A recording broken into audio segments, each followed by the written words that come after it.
Chapter 776. Outside Setting Sun City, two horses galloped past. Behind them, the snow scattered.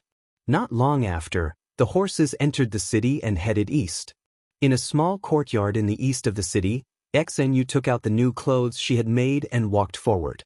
"Do you want to try it on?" Xenu unbuttoned the clothes and helped the man in front of her put them on. "I really didn't expect that as a princess. Your needlework is better than that girl Ruashi." Ningchen looked at the clothes on his body and smiled. "As a wife, I have to learn some things," Xenu said softly. As the two were talking, the sound of horse hooves could be heard outside the courtyard. Soon after, someone knocked on the door. "There are guests." "Xenu, go prepare some tea," Ningchen instructed. "Okay." Xinu nodded. "Please come in." Ningchen looked outside the courtyard and said calmly. With a creak, the courtyard door opened. Two figures walked out and bowed respectfully. "Greetings, Marquis." Marquis Dongji and the current head of the Department of Justice, Lu Zong, had personally come to meet the Jiming Marquis. "Get up," Ningchen replied, then turned around and walked towards the table. He said, "The two of you must be tired after traveling for so many days. Come in and have some hot tea." "Thank you, Mark." The two respectfully replied and walked into the room. "So," Ningchen said calmly. The two looked at each other and sat down around the table. Xenu walked over with tea and served it to the three of them. When Marquis Dongji and Lu Zong saw this, they were startled. They quickly got up and bowed respectfully. "Greetings, Princess." "No need to be so polite." Xenu put down the tea and said calmly, "There is no princess or marquis here. We came here because we don't want the disputes outside to disturb our lives. You don't need to be so formal." Marquis Dongji and Lu Zong suppressed the waves in their hearts and sat back down. After Xenu put down the tea, she did not stay and walked to the room beside. When men talk, women should avoid them. This was a principle passed down by the ancestors. She also agreed with it. "Did you find anything?" Ningchen asked calmly. "Reporting to the Marquis, we found it." Lu Zong nodded and said with a serious expression, "It was Zhao Hongyun himself who spilled the news. He discovered an ink-silver mine 200 miles outside of Sunset City. 5 years ago, he wanted to report it to the imperial court, but he was killed halfway." Ink-silver mine, 5 years ago. Ningchen picked up the teacup and muttered softly. 5 years ago, two groups of people galloped through the city. This should be the source of this incident. As for the ink-silver ore, it was the most important material in the production of heavy armor. In the past, the invincible Evernight heavy cavalry were clad in such heavy armor. Blades and spears couldn't injure them, causing the elite forces of Great Xia to suffer heavy losses. Zhao Hongyun alone doesn't have the guts. "Speak, who's the person above?" Ningchen looked at Zhao Hongyun. A trace of hesitation appeared on Lu Zong's face, but a moment later he answered truthfully, "It's Marquis. Bang! With a crisp sound, the teacup in Ningchen's hand shattered. The tea spilled out and flowed through the gaps between his fingers. In the room next door, Xenu heard the commotion and walked out. When she saw the broken teacup in Ningchen's hand, she stepped forward and replaced it with a new one. She said softly, "There aren't many teacups in the house. Don't break any more." Ningchen came back to his senses and smiled apologetically. "That was an accident. I'll be more careful." Xenu cleaned up the broken teacup and left without saying anything else. His Majesty already knows about this matter. However, as a martial marquis, Marquis Wu controls a large number of troops. For him to privately mine the ink-silver mine, his goal is obvious. Even if His Majesty wants to punish him, it won't be that easy, Marquis Dongji said with a worried expression. 1,000 years. A cold light flashed in Ningchen's eyes. The glory that the martial marquises of Grand Xia used their lives to prop up cannot be blasphemed by anyone. Grand Xia definitely cannot have a martial marquis who rebelled. Marquis Yuanwu's power has already been established. Now that Zhao Hongyun is in trouble, Marquis Yuanwu is even more on guard. His Majesty doesn't dare to push him too hard. Otherwise, once Marquis Yuanwu raises his troops, Grand Xia will once again sink into the flames of war, Marquis Dongji said gravely. Ning Chen finished the tea in his cup and stood up. He calmly said, "Let's go. I'll go with you." Marquis Dongji and Lu Zong were delighted. If this lord was willing to appear, then this matter would be easily resolved. "You're going out?" Xan Yu walked out and asked. "Yes, I'll be back soon," Ning Chen said seriously. "Be careful," Xan Yu softly replied. A smile appeared on Ning Chen's face. "It's just a small matter. Originally, I didn't want to care about it. However, the glory that the Marquis of Triumphant Xian, Marquis of Blood-Robed, and the other seniors worked so hard to maintain when they were alive. It cannot be tainted by these people." Xan Yu nodded lightly. "You are also a martial marquis. This is something you should do. Go, I'll wait for you at home." Ning Chen nodded and didn't delay any longer. He walked out of the room. Marquis Dongji and Lu Zong quickly followed, walking out together. Seeing the three of them leave, Xan Yu walked to the table and put away her teacup. She didn't expect that even if she lived in seclusion here, she still wouldn't be able to avoid the storm in the imperial court. What was even more unexpected was that among the martial marquises of Grand Xia, there were actually people who were assimilated by the filth of the imperial court. It was extremely difficult to obtain the title of a martial marquis in Grand Xia. This was something that everyone knew. It was better to have nothing than to have something substandard. Every generation of Grand Xia's emperor and the three dukes would weigh the pros and cons of this matter, not daring to make a decision so easily. The two words martial marquis in Grand Xia was no longer just a position of power. It was more of a belief. The moment that belief collapsed, the foundation of Grand Xia would be shaken as well. At the western border, at the site of the decisive battle between the Eternal Night Cult and Great Xia, a middle-aged man dressed in a purple-green battle suit stood quietly. Behind him, tents were erected and teams of soldiers were patrolling the area. The place was heavily guarded. The blazing sun set in the west. The afterglow of the setting sun shone down on the world, dyeing everything golden. How beautiful! At this moment, outside the military camp, three figures walked over. The person in the lead was dressed in plain robes and had black hair. His face was still the same as 30 years ago, calm and cold. "Stop!" In front of the military camp, two soldiers stretched out their hands to stop the three of them. However, a shocking scene occurred. The moment the two of them stretched out their hands to stop them, the plain-robed figure had already walked past them, completely unaffected by the two of them. The two soldiers were shocked and immediately turned around to stop him. Marquis Dongji stepped forward and took out a token in his left hand, blocking the two of them. "Greetings, Marquis Dongji." Seeing the seal on the token, the two soldiers were shocked and immediately knelt down to pay their respects. "There's nothing for you to do here. Do what you need to do," said Marquis Dongji indifferently. "Yes." The two soldiers respectfully replied. Marquis Dongji put away the token and continued to follow behind them with Lu Zong. The two soldiers looked at the plain-robed figure in front of them, unable to conceal the shock in their hearts. Could it be that person who could make Marquis Dongji accompany him? Hadn't that person left a long time ago? Why would he appear here? Within the military camp, the plain-robed figure walked over. When the patrolling soldiers saw this, they immediately went up to stop him. However, no one could stop him. He disappeared behind the crowd. In front of the commander's tent, a soldier quickly ran over and said anxiously, "Lord Marquis, someone broke into the camp. They're almost here." In front of the tent, Marquis Yuanwu's eyes narrowed. He asked, "Who is it?" "There are a total of 3 people. One is the head of the Department of Justice, one is Marquis Dongji, and the last person is dressed in plain white. His identity is unknown," the soldier quickly replied. "Plain-robed?"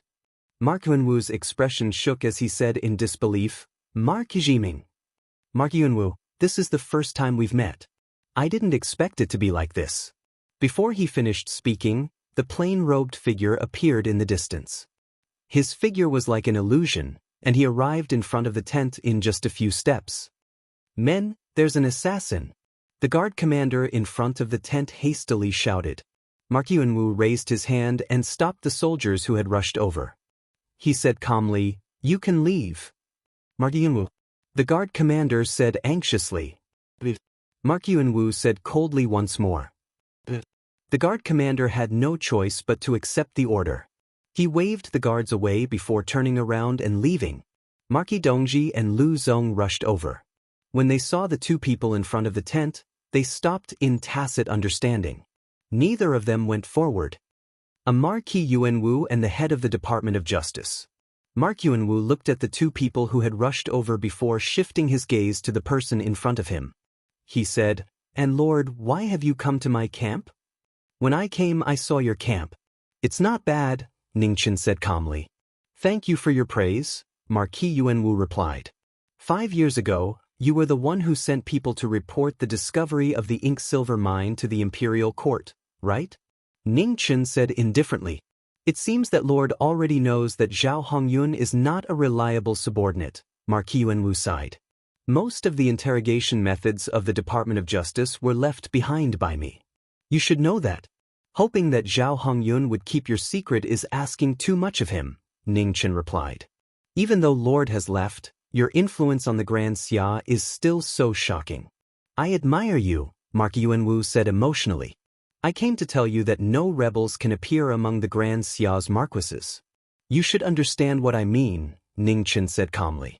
"I understand." Marquis Yuanwu nodded.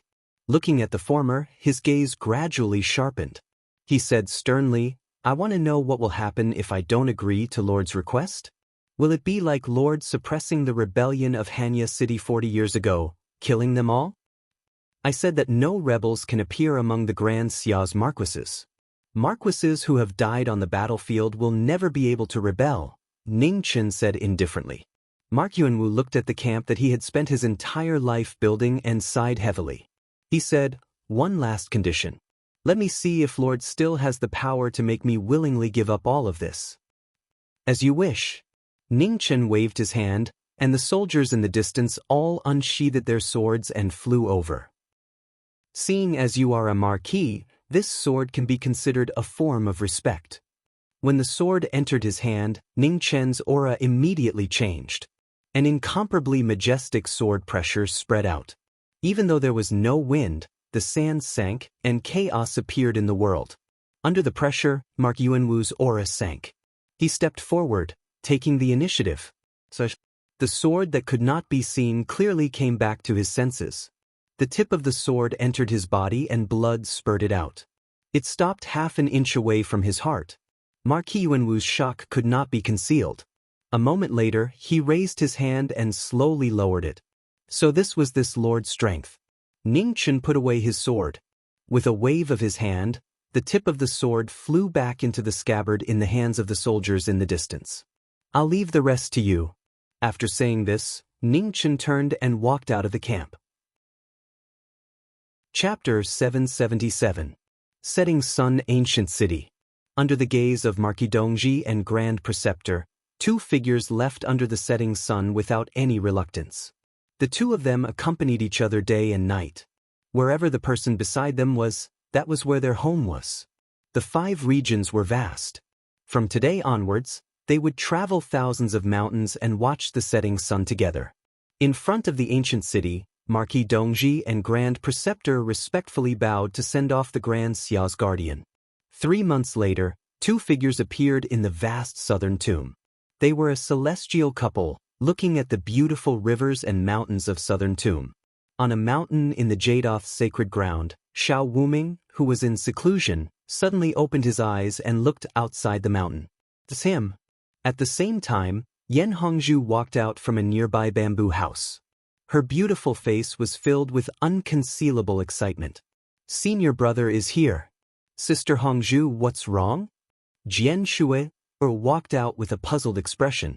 "Senior brother Ning is here," Yan Hongzhu said softly. "Ah." Jian Shui shouted in surprise. "He actually came back." 2 figures walked up the mountain together. Xiao Wuming appeared in the main hall. Looking at the young man walking in, his heart was filled with waves. "Greetings, master." Ningchen walked up and respectfully bowed. It's good that you're back." Xiao Wuming walked up and helped him up. "XNU greets Senior Xiao." Beside Ningchen, XNU also respectfully bowed as she spoke. Xiao Wuming looked at the woman in front of him and suppressed the waves in his heart. He quickly nodded and said, "Get up, get up. Senior brother." At this moment, Yan Hongzhu and Jian Shui quickly ran in from outside the hall. Their faces were filled with joy. Seeing the two of them, Ning Chen's eyes revealed a trace of gentleness. He smiled and said, "Hongzhu Shu, how have you been?" Xanyu stood to the side and quietly watched this scene. She had a faint smile on her face. This husband of hers was really lenient. Needless to say about Hongzhu, Jian Shui's gaze was clearly not right. She could still see the yearning look of a young girl. Yan Hongzhu and Jian Shui also noticed the fairy-like beautiful woman beside their senior brother. They immediately became nervous and guessed the identity of the woman in front of them. "Xanyu, leave with Hongzhu and Shui for a moment. I have some things to say to Master." Ning Chen looked at the people beside him and said softly. Xanyu nodded. She looked at the two women in front of her and smiled. "Hongzhu, Shui, let's go out first."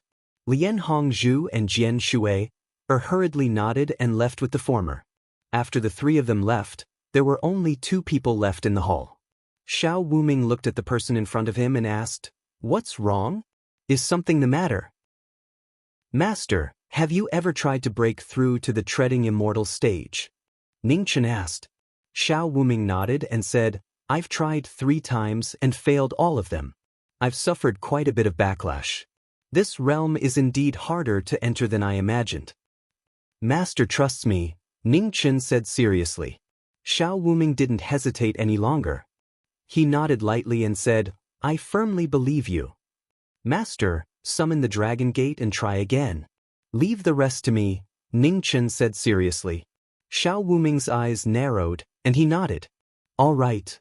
The two of them left the hall and went to the peak of the mountain. Xiao Wuming gathered his qi and released all of his cultivation. Immediately, the 9 heavens wind and thunder changed. Dark clouds rolled and thunder rumbled. In the next moment, the Dragon Gate appeared and floated in the air. Under the pressure of an incomparably powerful pressure, the entire Jadoth Holy Land began to shake. In an instant, all the disciples and elders of the Jadoth Holy Land looked at the mountain with serious expressions. Was the enforcement elder going to try to break through to the treading immortal stage again? At the peak of the mountain, a green-white figure soared into the sky. A sword appeared, and he merged with the sword.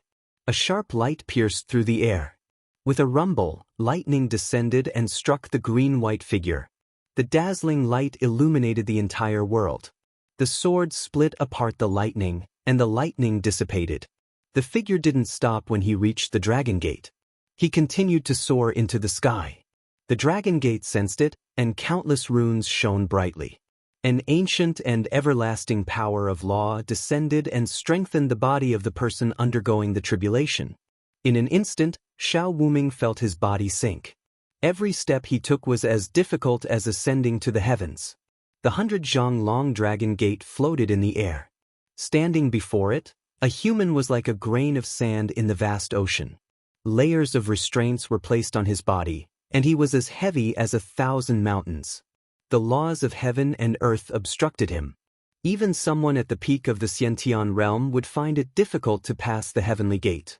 Xiao Wuming's expression turned serious. His body was like a sword, and his body was surrounded by a green-white brilliance. He broke through the layers of restraints and continued to soar upwards. In the blink of an eye, half of the journey had passed. The runes on the Dragon Gate became more complicated, and the powerful restraining power became more and more shocking. It surpassed the peak of the Xiantian realm and reached the limit of the mortal world. Seeing that Xiao Wuming was gradually unable to endure, the white-clothed figure on the peak of the mountain moved for the first time. In an instant, she arrived in front of the Dragon Gate. With a wave of her left hand, her astral soul was unsheathed. Starlight filled the sky.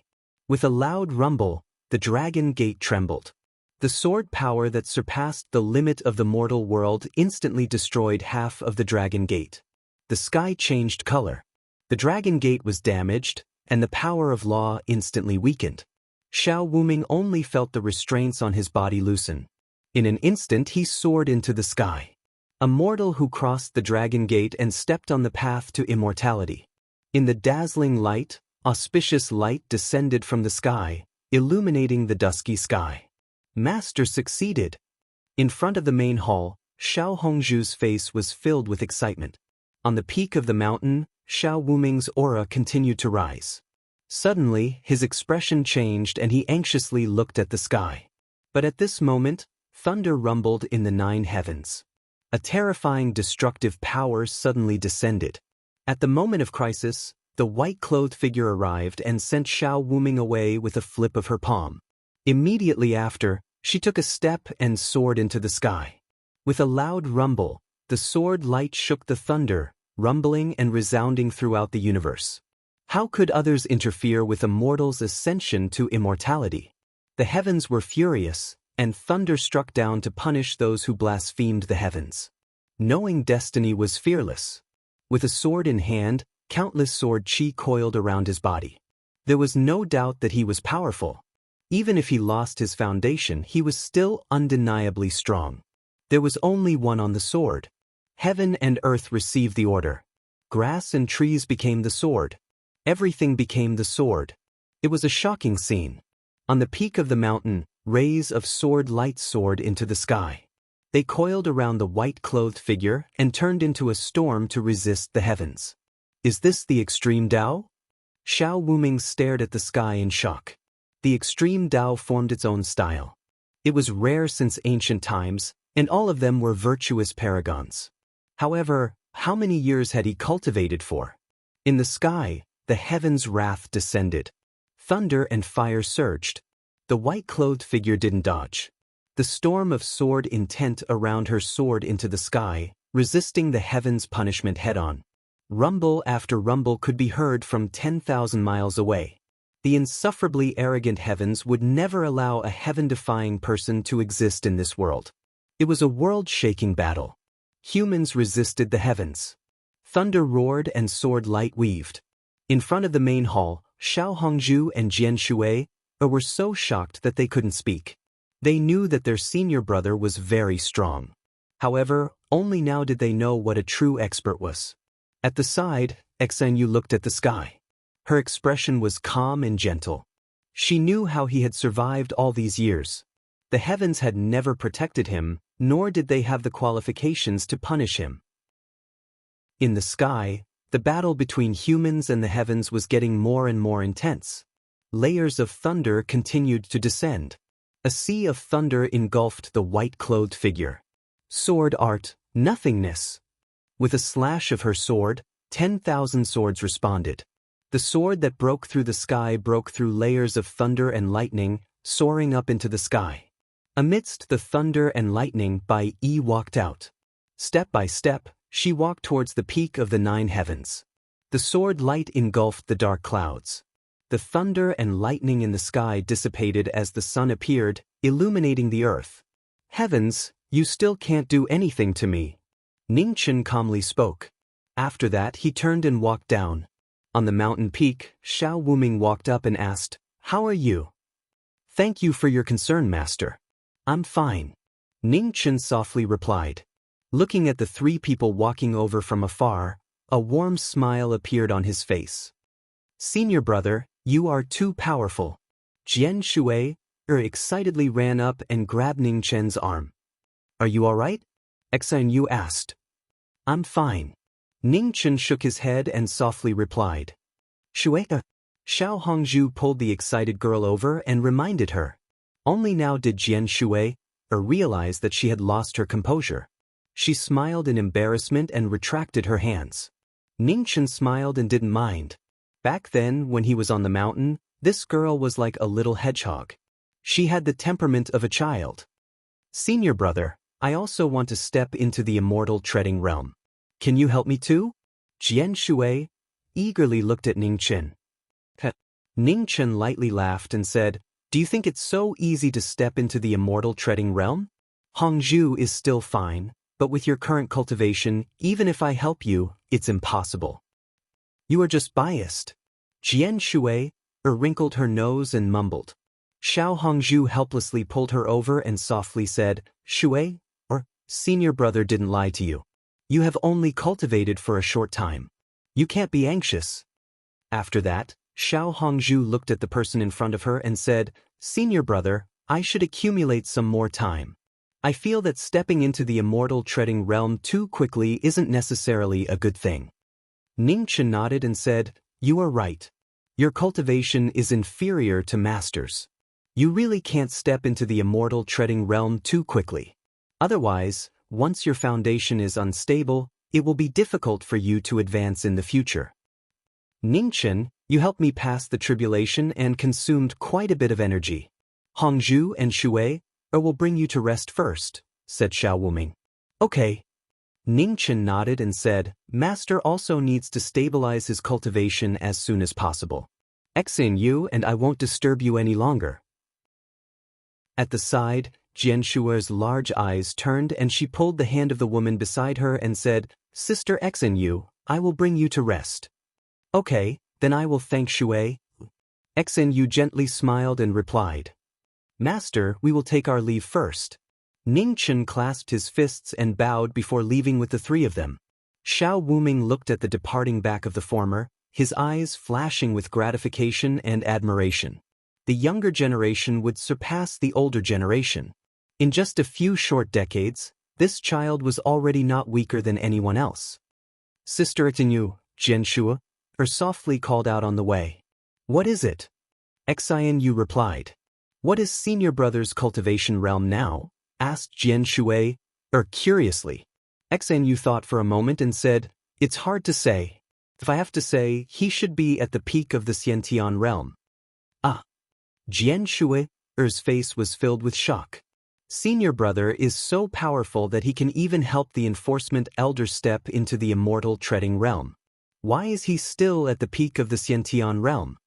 Xian Yu sighed lightly and said, He can help Senior Xiao step into the immortal treading realm, but it doesn't mean that he can succeed as well.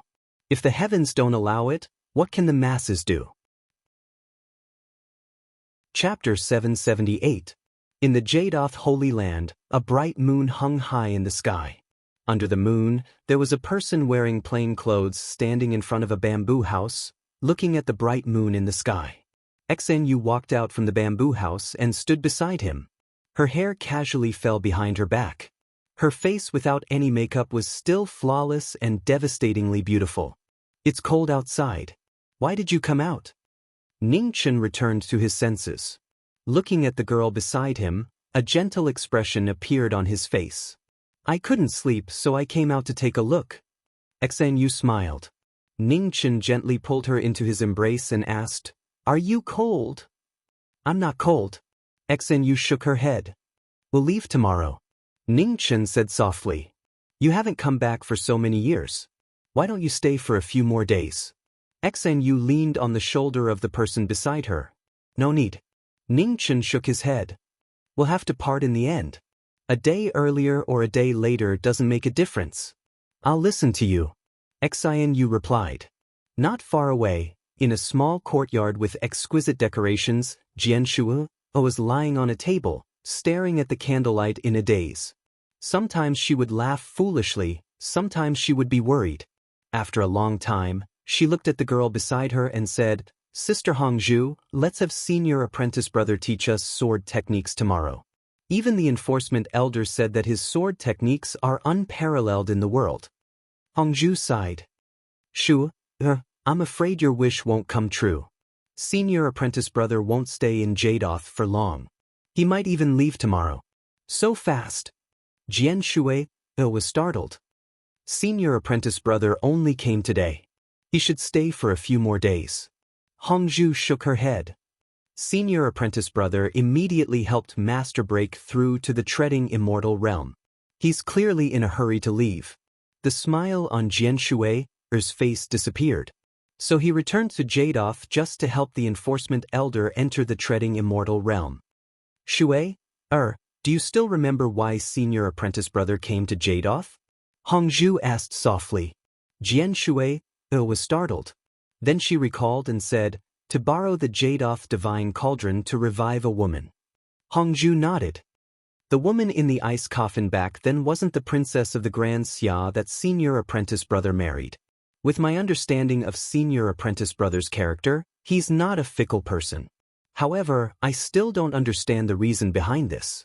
Could it be that that woman can no longer be revived? Jian Shui guessed.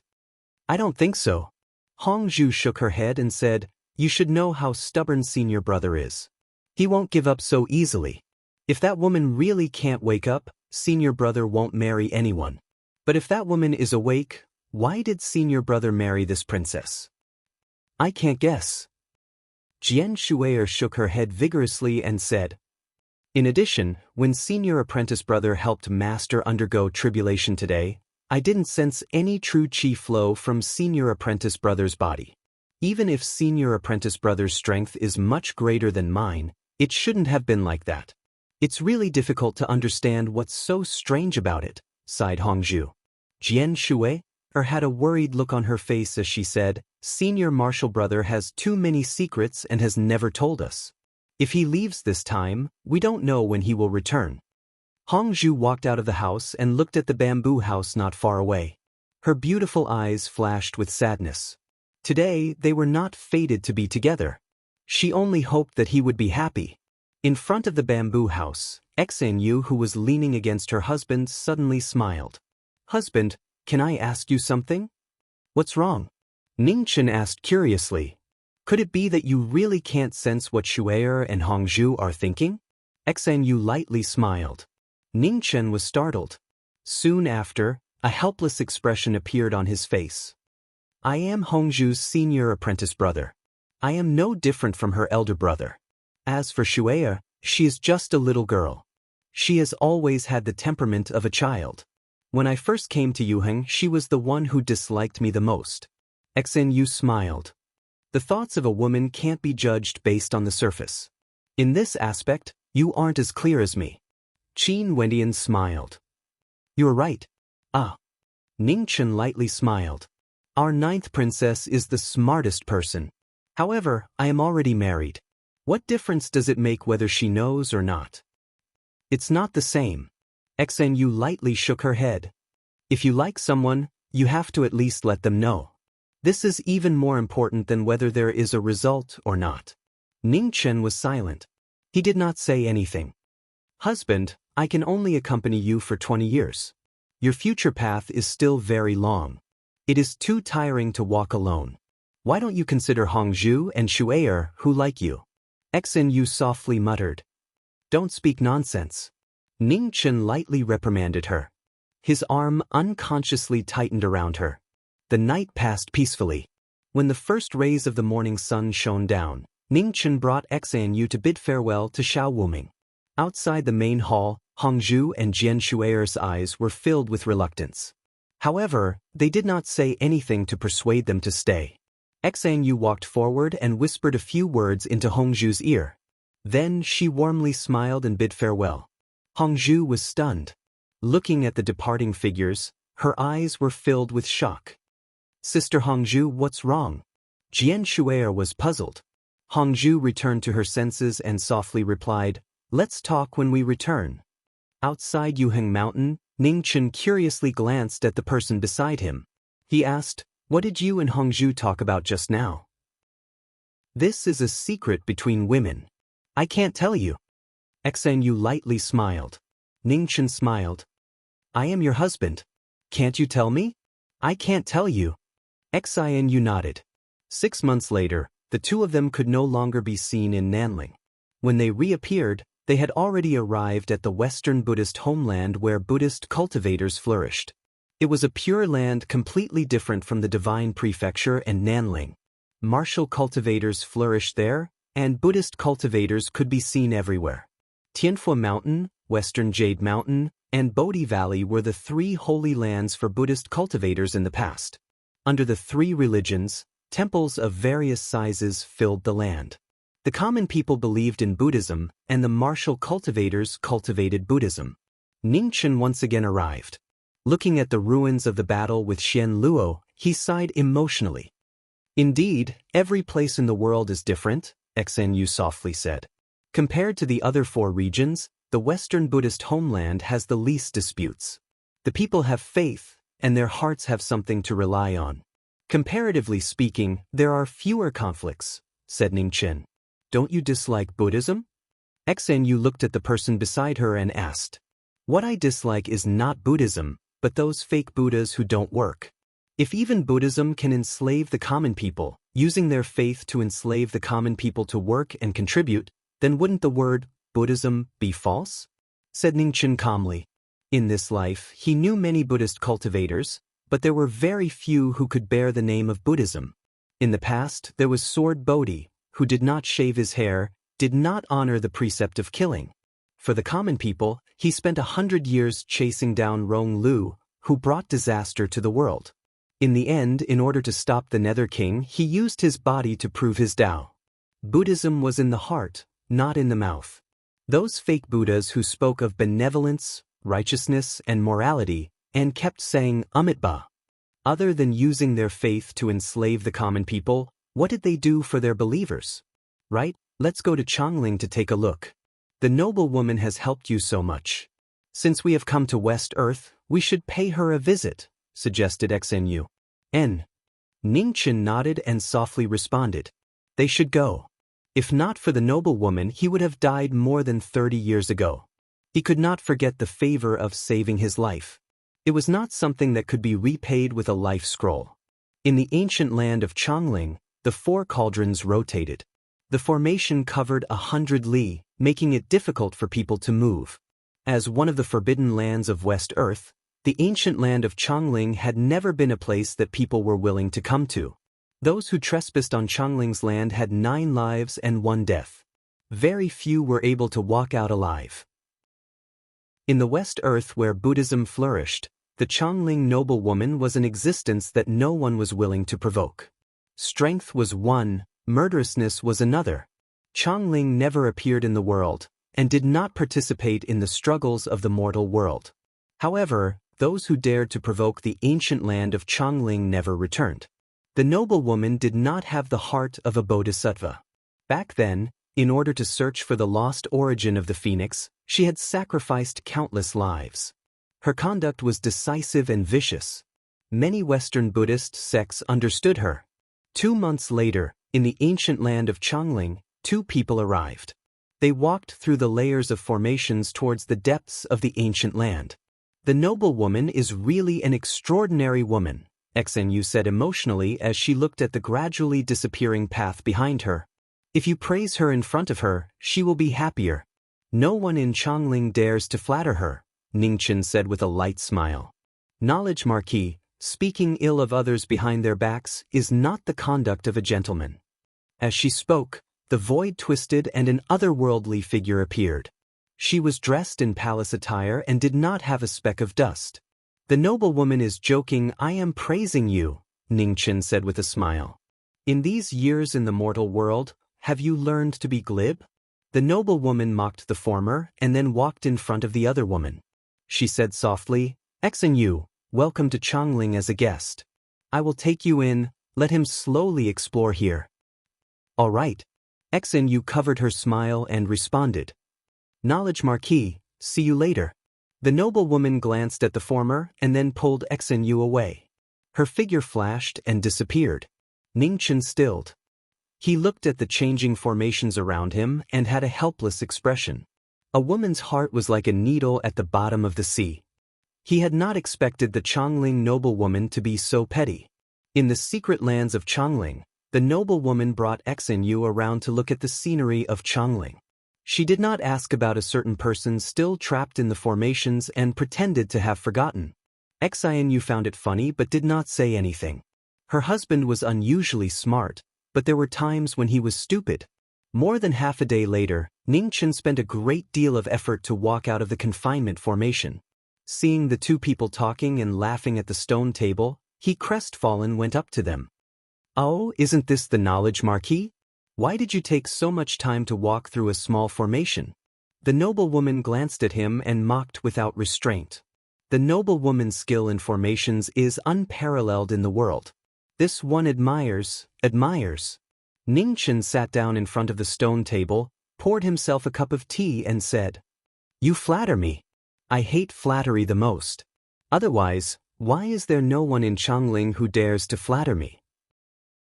Don't you think so, knowledge Marquis? The noblewoman said neutrally. Cough cough. Hearing this, Ningchen almost spat out the tea in his mouth. More than half a day had passed. Why was the noblewoman still holding a grudge? At the side, Xenu patted the former's back and laughed secretly. It had been a long time since she saw someone who could make her husband suffer. Other than Sister Qing Ning, there was only this noblewoman. Chapter 779. In the ancient land of Changling, in a day, New Chang brought Xenu to every corner of the secret realm. Changling had existed for thousands of years and had a long history. The scenery was like a paradise on earth, beautiful beyond compare.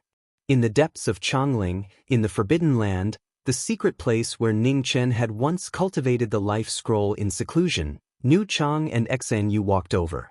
Behind them, Ningchen followed from a distance, not daring to disturb their mood of enjoying the scenery. New Chang glanced at the figure behind them. Her lips curved slightly as she said, "It seems that his personality has changed greatly after returning to the mortal world. Husband was originally a very gentle person." Xenu looked back, a gentle smile appearing on her beautiful face. She said, "But the burden on his shoulders is too heavy, and he has to harden his heart." Gentle.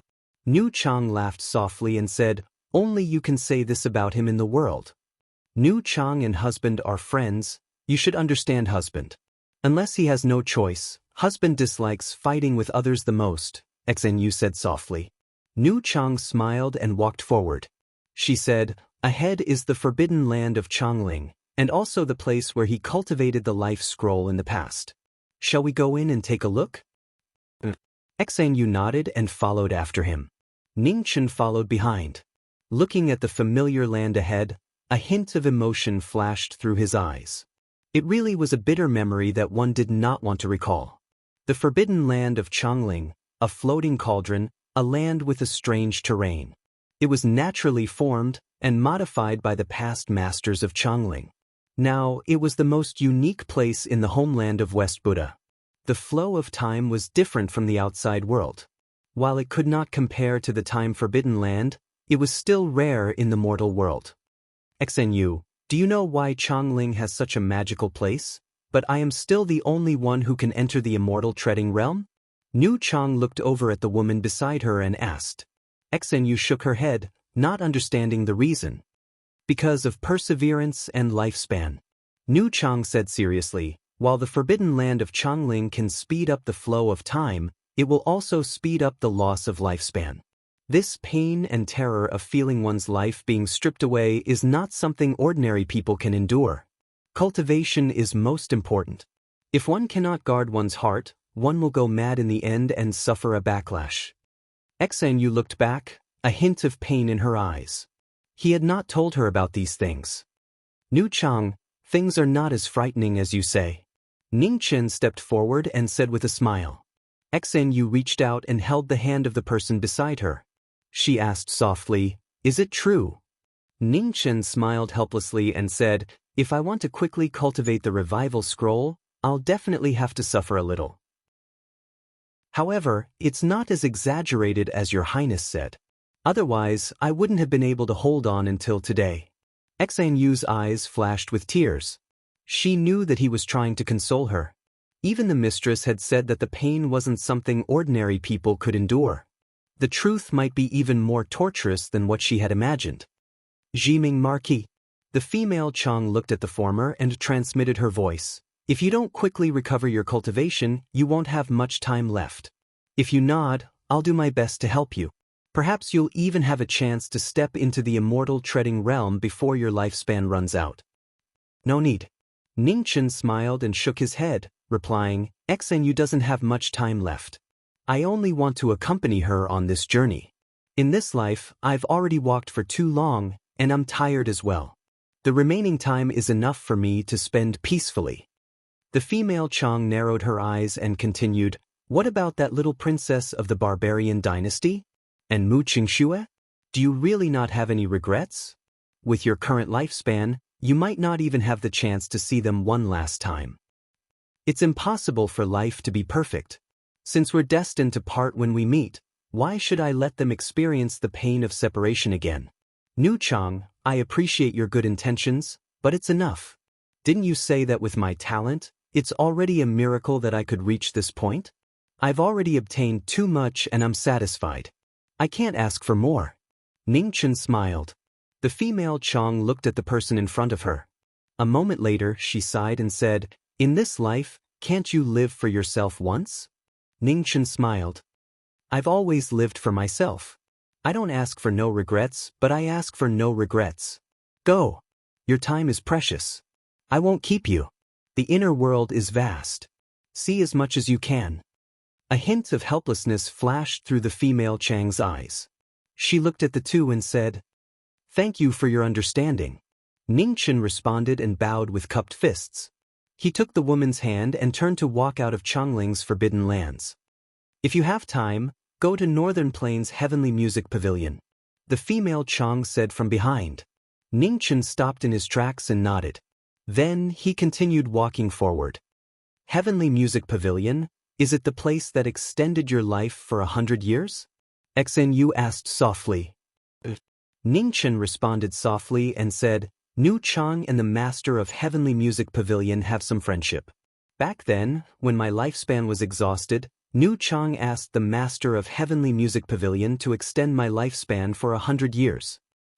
Lifespan is set by the heavens. Extending a person's life is hard to imagine," Xinu said emotionally. "In the past, I didn't feel anything wrong. After thinking about it, it is indeed unusual." Ning Chen nodded and said with a serious expression, "In these years in Sky Beyond Heaven, I have encountered many treading immortal realm experts. It is not easy for people as strong as Master Mo and Dawn Moon Tower Master to extend the lifespan of others. Back then, the master of Heavenly Music Pavilion was only at great perfection. It is really inconceivable that she could do this. It should not be so simple. Otherwise, Heavenly Music Pavilion would not have been able to survive until now," Xnu guessed. "Indeed." Ning Chen nodded slightly and said, "Nu Chang must have her reasons for having us go to Heavenly Music Pavilion. I have not thanked her in person for extending my lifespan back then. This time, we can settle this matter on the way." "Are we going now?" Xnu asked. "No rush." Ning Chen shook his head and said, "Northern Plains is too far from here. There is no rush. Let's go to Central Plains first, and then to Northern Plains." Worry flashed through Xinu's eyes.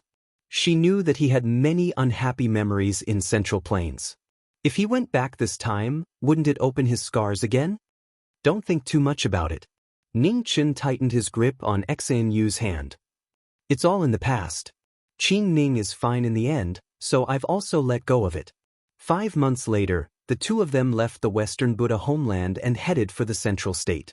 Another month later, the two of them appeared in the various famous mountains and ancient cities of Central Plains. They didn't stay for long each time. After admiring the scenery and culture, they quickly left. The survivors of Central Plains' various sects recognized the knowing destiny Marquis. But as soon as they reported back, they could no longer find any traces of them. For a time, the Central Plains' various sects were nervous. The cruel and bloody scene from back then was still vivid in their minds. In the Battle of Locket Mountain, the various sects' experts had all died. Later on, the knowing destiny Marquis had massacred Central Plains, and the various sects' inheritances had practically been severed. Regardless of whether or not they had participated in the Battle of Devil Execution, they were all very clear on the reason. During the chaos of the Heavenly Sanctum, the knowing destiny Marquis' methods and strength were too terrifying. It made the various sects feel threatened. Killing Devil Execution was just an excuse, but no one had expected that the real Devil Execution would be forced out in the end. The entire Central Plains' vitality was greatly damaged, and it was difficult to recover even now. In the Zhao family's main hall, a secret report was presented in front of Zhao Liusu. It reported that the knowing destiny Marquis had appeared in Central Plains. After reading the report, Zhao Liusu fell silent. After a long time, she looked at the man kneeling in front of her and said, "Tell the branch sects to stop sending people to follow them." "Yes." The man respectfully accepted the order. After the man left, the various elders in the hall looked at the family master. They wanted to say something, but they didn't. The Zhao family didn't participate in the battle of devil execution, and the family master even helped them. This was a very good favor. If they could pull the knowing destiny Marquis to the Zhao family would undoubtedly become the overlord of Central Plains. "Family master," an elder stood up and said, "There's no need to say any more." Zhao Liusu raised her hand and stopped the elder from continuing. She said calmly, "The rise and fall of the Zhao family should be decided by them. The knowing destiny Marquis doesn't care about worldly affairs anymore. If we rashly disturb him, it will only make him unhappy." "But," another elder stood up and said anxiously. "Don't mention this again," Zhao Liusu said coldly. Hearing this, the elders of the Zhao family sighed. "What a pity." Zhao Liusu looked into the distance and her eyes dimmed. Since he had made his choice, she could only respect his decision. Half a month later, in the Zhao family, a sword light crossed tens of thousands of miles. It was magnificent and unparalleled, shocking the world. "That's his sword." Zhao Liusu felt it and immediately flew out. The other elders also followed. Looking at the sword light in the sky, they were shocked. The next moment, the sword light flew down and landed in the Zhao family. In the aftermath of the whistling sound, the sword light disappeared and a wooden box appeared. Zhao Liusu went forward and opened the wooden box. Her eyes trembled. In the wooden box, there was a golden and jade bow lying inside. Its aura was ancient and extremely extraordinary. "Broken Death Bow." One of the elders of the Zhao family recognized the bow and exclaimed. The Broken Death Bow was originally an item of the Zhao family, but it had been lost for a long time. The Zhao family had once sent people to steal it from the knowing destiny Marquis, but they failed. Third elder, quickly look at that piece of metal in the box. Beside him, a female elder suddenly revealed an excited expression. The Zhao family's third elder followed her gaze and saw a blood-colored metal lying beside the bow. Its brilliance was restrained, but it was so beautiful that it made people unable to move their eyes away. "Star Soul Iron Essence." The Zhao family's third elder exclaimed. Zhao Liusu silently looked at the Broken Death Bow and Star Soul Iron Essence in the wooden box. A moment later, she returned to her senses and threw the box to the third elder. "Reforge this bow and build a Star Soul Tower." The elders of the Zhao family suppressed their excitement and respectfully bowed. 1,000 miles away, Xenu looked at her husband and softly said, "Why don't you give it to them directly? Isn't it better to go and pay them a visit?" Ningchen shook his head. "No matter what, Zhao Liusu's father's death is related to me. I can't have any more involvement with the Zhao family. Doing this is the best result for us." Xinu lightly nodded and didn't say anything else. "Let's go to the northern plains." Ning Chen held the hand of the person beside him and walked towards the northern plains. Chapter 780. In the northern plains, the wind was bitterly cold and snowflakes fluttered in the air. The polar region was covered in snow, and no one dared to go there. Among the 5 regions, the northern plains had the least number of people. The cold weather made the northern plains the least suitable place to live. However, because of the lack of people, the northern plains instead retained the most beautiful scenery of the human world. The silver world under the snowflakes was so beautiful that it was intoxicating. Unknowingly, 2 figures walked over side by side in the snowstorm. They were like ink in a painting, so beautiful. Xinu was wearing a white fur coat. Walking in the snowstorm, she seemed to be one with heaven and earth. Ning Chen held the hand of the girl beside him. He was also wearing a plain white robe, simple and clean. 100 miles away, in the heavenly Sound Valley, a strange pavilion stood there. It was majestic and dignified, majestic and majestic. At this moment, multicolored light rose from the pavilion. An elegant and noble female voice rang out, spreading throughout the entire heavenly Sound Valley. "Honored guests have arrived. Let's open the valley to welcome them." The next moment, snowflakes fluttered in the sky. In the snowstorm, a path of multicolored light spread out, leading to the heavenly sound valley. In front of them, two figures slowly walked over. After a few breaths, they arrived in front of the valley. Junior Ningchen requests an audience with the Heavenly Sound Pavilion Master. Please enter the valley. Many thanks. After receiving the response, Ningchen held Xanyu's hand and entered the valley. In an instant, snowflakes fluttered in the air, covering the entrance of the valley. What a beautiful place! Xanyu looked at the silver heavenly sound valley and praised. In front of them, there was a pavilion that seemed to be floating in the air. It was a work of art that surpassed the heavens and was extremely strange. The two of them walked to the front of the mountain. At this moment, multicolored light fell and a beautiful and noble figure descended from the sky, appearing in front of them. Greetings to the pavilion master. Ningchen bowed politely. Xanyu also bowed, not lacking in manners. You are a guest. There's no need to be so polite. The pavilion master replied. She looked at the young man in front of her and said calmly, Jiming Marquis, it has been 30 years since we last met. You are even more magnificent than before. Pavilion master overpraises me. Ningchen said with a serious expression. If it weren't for the pavilion master's help back then, this junior's lifespan would have been exhausted long ago, and it would be impossible for me to live until today. This junior has come here specifically to thank the pavilion master. You don't have to thank me. Jiming Marquis, since you're here, let's talk inside, the heavenly music pavilion master said calmly. Ningchen nodded. The heavenly music pavilion master waved her hand, and a multicolored light descended, carrying the two of them toward the pavilion on the mountain. In the valley, the door of the pavilion opened. Many disciples of the heavenly music parlor bowed respectfully, welcoming the three of them. The leader of the group of women, a familiar beautiful figure, lowered her head slightly, unwilling to let the young man in front of her see her appearance. Miss, the grudges from back then are already in the past. There's no need to take it to heart. Ningchen stopped and said. Then he continued to walk forward. Wu Qingman's expression shook, but after a short moment of tension, her body gradually relaxed.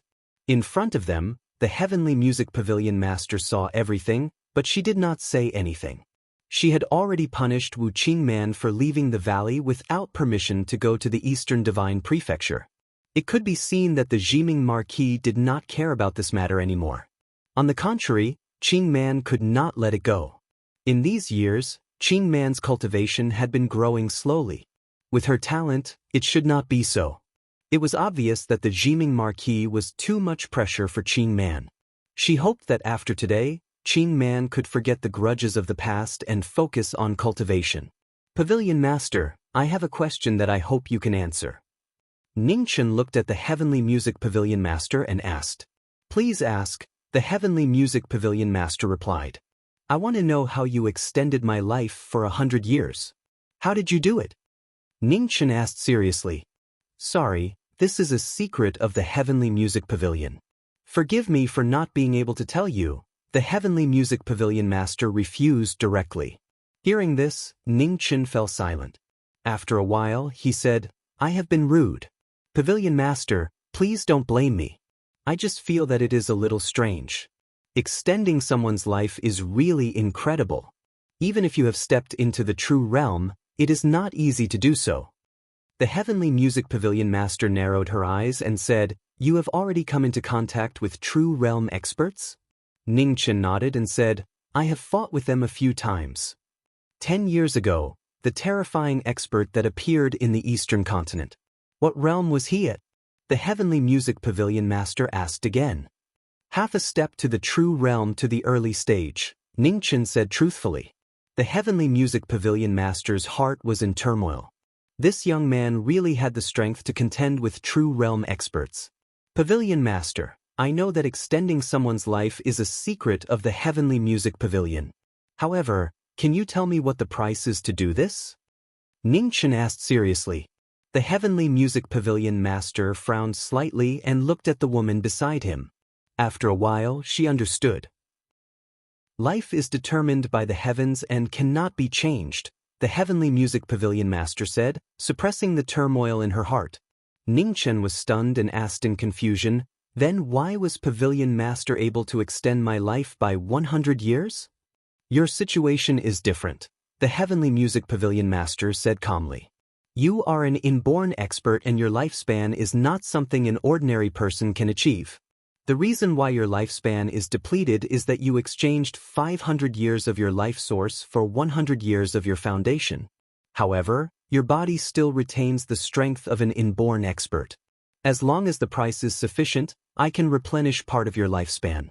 However, 100 years is the limit." Ning Chen's eyes narrowed. After a long time, he asked, "Is it really impossible to change a mortal's lifespan?" The Heavenly Music Pavilion Master shook her head and said, "At least, as far as I know, no one can do this. Changing a person's lifespan is equivalent to going against the will of the heavens. I don't need to explain how difficult it is to go against the will of the heavens. I'm sure you know better than anyone else." Ning Chen was silent. Going against the will of the heavens was like a mortal ascending to the heavens. It was unattainable. Suddenly, Ning Chen came back to his senses and seemed to have thought of something. He looked at the Heavenly Music Pavilion Master in front of him and asked seriously, "Pavilion Master, what did you mean by the price being sufficient?" "You don't need to know about this," the Heavenly Music Pavilion Master said calmly. Ning Chen stared at the former. All along, he had felt that something was wrong. So this was the reason. Even if his situation was special, it would not be easy for the Heavenly Music Pavilion Master to prolong his life. He had been in Chongling for a long time, but the female supreme rarely mentioned this Heavenly Music Pavilion Master. It could be seen that even if the two had a relationship, it was far from this level. "You don't need to guess anymore. I have promised others that I will not speak of this matter. So, you will not get an answer from me," the Heavenly Music Pavilion Master said coolly. At the same time, in the Forbidden Heaven space, a huge sound mill was floating. In front of the sound mill, a woman in a white dress walked forward with difficulty. For more than 30 years, countless days and nights, she did not stop for even a moment. Iron chains hung from the void on the woman's shoulders and passed through her shoulder blades. Dried blood stains remained on her white clothes. It was very eye-catching. Suddenly, an unbearable palpitation came. Mu Qingxue gave a muffled grunt and staggered a few steps. Drops of blood quietly dripped from the corner of his mouth. A strange light rose and dispelled the emotions in the woman's heart. The great oblivion, once chosen, is hard to escape. The sound mill stopped and the sound of the Tao changed. In the Heavenly Music Pavilion, the Heavenly Music Pavilion Master felt it and immediately stood up. Her eyes looked forward with a serious expression. "Knowledge Marquis, please wait here for a moment. I have some matters to attend to. I will be back soon." As she spoke, the Heavenly Music Pavilion Master's figure flashed and disappeared. "What is it?" Xianyu asked in confusion. "I am not too sure." Ning Chen shook his head. A strange look flashed through his eyes. Just now, the power of laws in the Heavenly Music Pavilion did change. The departure of the Heavenly Music Pavilion Master should be related to this. Nothing happened in the valley. There were no invaders outside the valley. Why did the power of laws in the Heavenly Music Pavilion change? In the Forbidden Heaven space, the Heavenly Music Pavilion Master appeared. Looking at the woman in front of the sound mill who was suffering from the backlash of her cultivation, she took a step and rushed in front of her. Vital essence poured in and suppressed the power of the great oblivion. The Heavenly Music Pavilion Master's expression gradually turned serious. It had been almost 40 years. She still could not forget? He is here. Temporarily suppressing the injury, Mu Qingxue slowly opened his eyes and said tiredly, "Mu Qingxue, I don't need to explain the reason. You cultivate the great oblivion. You must not be moved by true feelings. You were able to successfully forget back then. Why can't you do it now?" Mu Qingxue raised his hand and wiped the blood at the corner of his mouth. He did not answer. He pushed the sound mill again and continued to fulfill his promise. The Heavenly Music Pavilion Master sighed and did not ask again. Her figure flashed and she left the Forbidden Heaven space. The Heavenly Music Pavilion Master appeared in the Heavenly Music Pavilion. Looking at the plain-clothed young man in front of her, a trace of undetectable complexity flashed through her eyes.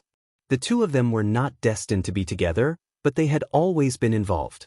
The promise of 100 years was over. At that time, the knowledge Marquis life would also come to an end. Hopefully, everything would come to an end. Knowledge Marquis, I have told you everything I can. As for your question just now, I promise someone to keep it a secret. I will not say anything, the Heavenly Music Pavilion Master said seriously. Hearing this, Ning Chen's eyes narrowed. After a moment, he politely bowed and said, "In that case, I will not disturb you any longer. Thank you for your hospitality. I will take my leave first." "Please." The Heavenly Music Pavilion Master did not ask him to stay. Ning Chen nodded and left with Xanyu. Seeing the two of them leave, Wu Qingman, who had been silent all this time, stepped forward and said, "Master, why didn't you tell him the truth?" "So what if he knows the truth?" Mu Qingshue's cultivation technique is destined to not be able to make him fall in love. As for the knowledge Marquis, he does not have much time left, the Heavenly Music Pavilion Master said indifferently. Not much time left? Wu Qingman's face was filled with shock and disbelief. The Heavenly Music Pavilion Master nodded and said, "There are no longer any fluctuations of true qi in the knowledge Marquis body. It is obvious that his cultivation has dissipated. Back then I extended his life for 100 years. If he cannot become an immortal, these 100 years will be his last. However, in comparison, the woman beside him does not have much time left." Outside the Heavenly Music Valley, the two of them walked out together. Xanyu looked at her husband and smiled. "Where are we going?" "Do you want to go to sky beyond heaven to take a look?" Ning Chen asked softly. Xanyu thought for a moment and nodded. "Then let's go now." Ning Chen's face was filled with gentleness. Just as he was about to leave, his eyes fiercely trembled. Between the woman's black hair, there were strands of snow white, so dazzling. Chapter 781. In the outer sky, the vast starry sky was dotted with stars. It was so vast that it made people gasp in amazement. Two figures flew through the starry sky like shooting stars, disappearing in the blink of an eye. Is this the Ziwei star zone? Xanyu stared at the boundless starry sky as a bright light flashed in her eyes. She smiled. Yes. Seeing her happy smile, Ning Chen's mood improved.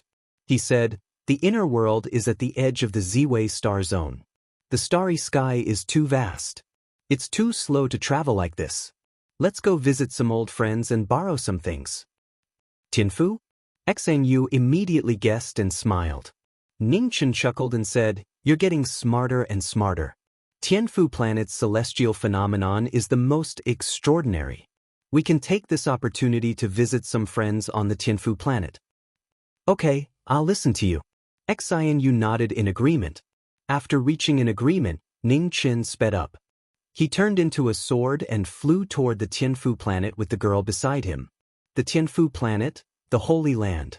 Chao Tianxi stood at the peak of the Holy Land and looked at the Tianfu planet that was gradually recovering. "Master." Shi Mujin walked forward and bowed respectfully. Chao Tianxi came back to her senses and looked at the disciple behind her. She said, "Mujin, how long have you been in the early stage of the virtual realm?" 10 years. Shi Mujin answered honestly. Chao Tianxi nodded and said, "After today, you can leave the mountain. Seal 70% of your cultivation and don't release it for 10 years. Shi Mujin said respectfully. "Star Venerable." At this moment, a girl in green appeared out of nowhere. She knelt down and bowed. "My star soul life C shows that a top expert is quickly approaching the Tianfu planet." Chao Tianxi's eyes narrowed. She asked, "Can you see his appearance?" "He's too fast." "I can't see him at all," the girl in green replied. "Be alert and prepare for battle," Chao Tianxi said slowly. "Yes." The girl in green accepted the order. She was about to get up when she suddenly looked at the sky in shock. She saw a dazzling light in the sky. A white sword light descended from the sky. It was extremely fast. By the time she came back to her senses, the sword light had already reached the Holy Land. "Star Venerable, how have you been?" The sword light dissipated and the girl in green appeared. She looked at the person in front of her. Jiming Marquis. Chao Tianxi regained her senses and exclaimed in surprise. "Greetings, Senior Star Venerable." Beside Ning Chen, Xenu respectfully bowed as she spoke. Chao Tianxi was startled. Only then did she notice the woman beside Jiming Marquis. "This is my wife, Xia Xinyu," Ning Chen introduced. "The 9th princess of Great Xia?" Chao Tianxi was even more surprised. She had heard of this name before. She had sent people to investigate all the people related to the Marquis of Jiming, and this 9th princess was one of them. However, she did not expect that the two of them would end up together in the end. Suddenly, Chao Tianxi narrowed his eyes and looked at the two of them. After a moment, his heart sank. How could this be? "Star Venerable, I'm here to see Tian Xiang. Do you know where he is?" Ning Chen asked straightforwardly. "Celestial phenomenon?" Zhao Tianxi looked surprised and asked, "Why are you looking for the Minister of Heaven?" "Xinyu and I want to take a walk in outer heavens." "Star Venerable, you know that the universe is vast and every life planet is very far from each other. It takes a lot of time. That's why I want to find Tian Xiang and ask him to teach me how to set up a space formation," Ning Chen said honestly. Chao Tianxi shook his head and said, "That won't work." "Why not?" Ning Chen did not understand. Spatial formations, especially long-distance spatial formations that cross between life stars, are extremely complicated to set up, and the amount of origin immortal jade required to operate them is even more terrifying. Back then, the heavenly sanctum had to use the power of one star to maintain these formations, Zhao Tianxi said truthfully. Ning Chen frowned. He knew that it was not easy to set up and operate these formations, but he did not expect them to be so terrifying. There should be such formations between life planets, right? What if I borrow them? Ning Chen asked again. Chao Tianxi thought for a moment and shook his head. Space formations that cross life planets are all in the top inheritances. If you want to borrow them, you'll have to pay a lot of celestial jades. Once you take out so many celestial jades, you'll attract a lot of trouble. Actually, it's not like there's no way. At this moment, sword light soared into the sky from the depths of the sacred land. The sword pressure grew stronger and stronger, causing the entire heavenly sanctum to shake. Sword Sovereign. Chao Tianxi narrowed his eyes. Was he finally coming out of seclusion? Ning Chen looked over as well, and a serious look flashed in his eyes. What a powerful sword will. In the next moment, a dazzling sword light pierced through heaven and earth. A black-robed figure walked out of the sword light. Senior Sword Sovereign. When he saw the person who came, Ning Chen bowed politely. "You're no weaker than me. I can't accept you calling me senior," said Muchanga. "Age is seniority. Strength has nothing to do with this," said Ning Chen.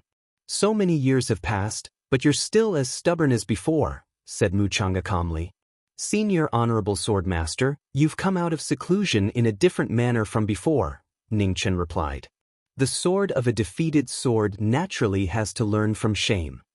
Muchanga looked at the person in front of him and said, "Since it's such a coincidence, why don't we exchange a few moves?" Ning Chen was startled, and hesitation appeared in his eyes. To the side, Xnu softly said, "It's fine, there's no need to worry about me. It's just a spar. I also want to see how strong my husband is." When Ning Chen heard this, he nodded lightly. He could no longer suppress the fighting spirit in his eyes. His desire to fight an opponent on the sword completely erupted. "Miss Xenu, let's move back a bit." Chao Tianxi reminded her and quickly pulled her out of the battle. Shi Mujin also retreated and watched the battle anxiously. Over 10 years ago, that legendary Grand Xia cultivator had come to challenge Sword Sovereign, and Sword Sovereign had been defeated. Because of that, Sword Sovereign had gone into seclusion for over 10 years to comprehend a higher level of sword intent. "Master, between Sword Sovereign and Sword Marquis, who is stronger?" asked Shi Mujin. Chao Tianxi shook her head. If the two of them were at their peak, their strength would be about the same. But now that Sword Sovereign has lost all his cultivation, he might be at a disadvantage. In the ultimate martial battle, although cultivation wasn't an absolute factor, it couldn't be ignored. Now that Sword Sovereign had lost all his cultivation, it wouldn't be easy for him to fight Sword Sovereign head-on. "The two of you don't overdo it," said Chao Tianxi. "Understood." Ning Chen and Mu Chang'e looked at each other and nodded. "Please." With a single word, the two divine weapons, Star Spirit and Heavenly Sword, were unsheathed and faced each other for the first time. For their own swords, the two of them used their peak strength. Sword light split open the wind and clouds, and the swords collided in the air. Ninth sword, Divine Domain. Mu Chang'e's sword intent rose rapidly, accumulating as ninth sword appeared.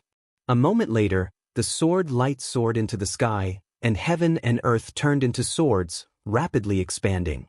A divine domain appeared on the sword. Endless sword light crisscrossed, flickering indeterminately. The shocking sword made the world tremble. Seeing this, Ning Chen didn't dare to be careless. Star Soul in his hand changed, and an abnormally strong sword intent surged out, resonating with 10,000 swords. Sword technique, ultimate heaven. Two swords that stood at the peak couldn't coexist. The moment the sword light collided, the two sword intent continued to devour each other, spreading thousands of miles away. Outside the battle, Chao Tianxi waved her hand to calm the storm. Above the sacred ground, arrays were activated to resist the aftermath of the two's battle. 10th sword, Celestial Slaying. After 9th sword, Mu Chang'e's vital essence rose rapidly, and a terrifying sword pressure spread out, twisting space and time within 1,000 miles. A sword that transcended the limits appeared. Celestial Slaying, chaos appeared in heaven and earth, and an ancient sword spirit gathered in the sky, and an ancient stone sword appeared, slashing down from the sky. Seeing the sword light descending from the sky, Ning Chen's eyes turned serious. Celestial Slaying. Sword technique, nothingness. The Celestial Slaying sword intent was invincible, and Ning Chen's sword turned nothingness. The stars in the sky shook, and starlight fell, adding to the sword's power. The two swords clashed, and nothingness engulfed the void. Celestial Slaying turned invisible. Seeing this, Mu Chang'e's eyes narrowed, and he didn't hold back anymore. Sword Chi soared into the sky, and he attacked with 11th sword. 11th sword. With a shout of 11th sword, the entire heavenly sanctum shook, and the swords that soared into the sky were endless, without beginning and without end, breaking through the sky. The extremity of sword, a perfect sword technique, met Ning Chen's attack head-on. He took a step forward, and his body split into two. Sword technique, three lights together. The sword intent manifested, and three identical figures appeared at the same time. Sword dance, spring and autumn, shook the world. Only sword technique, so dazzling. The two extremities collided, and terrifying shockwaves spread out, shaking the sacred ground. Even with layers of protective arrays, they were unable to resist the shockwaves. Amidst the shockwaves, the two of them stood side by side. The ground in front of them crumbled, and the cracks were so deep that one couldn't see the bottom. Mu Chang'e had already unleashed 3 moves, and he already knew his opponent's strength. There was no need to probe further. Mu Chang'e shouted, and the sword chi around him dissipated, returning to its original state. Even before he attacked, an unprecedented sword pressure swept out. Sword. 12th sword. Mu Chang'e attacked, and his sword intent broke through the limit. A dazzling sword light coiled around him, so beautiful, so shocking. Ning Chen's expression froze, and his aura sank. The sword intent around him also rose rapidly, and his astral souls revolved, unleashing his ultimate moves. At this moment, outside the battlefield, Xing Yu, who had been quietly spectating, suddenly staggered. She coughed out a mouthful of blood, and silently fell to the ground. In the battlefield, Ning Chen sensed something, and his countenance drastically changed. The instant he unleashed his ultimate move, his strength weakened by several degrees. The two moves collided, and the shockwaves from the collision caused his robes to be dyed red. Ignoring his injuries, Ning Chen's silhouette flashed, instantly appearing outside the battlefield. He supported the unconscious Xnu, and anxiousness could be seen on his face. How could he be so fast? In the battlefield not far away, Muchanga walked out, and a trace of regret flashed in his eyes as he stared at his silhouette whose robes were dyed red. Sadly, he was distracted for the final move. There was no meaning in winning this battle. Chapter 782.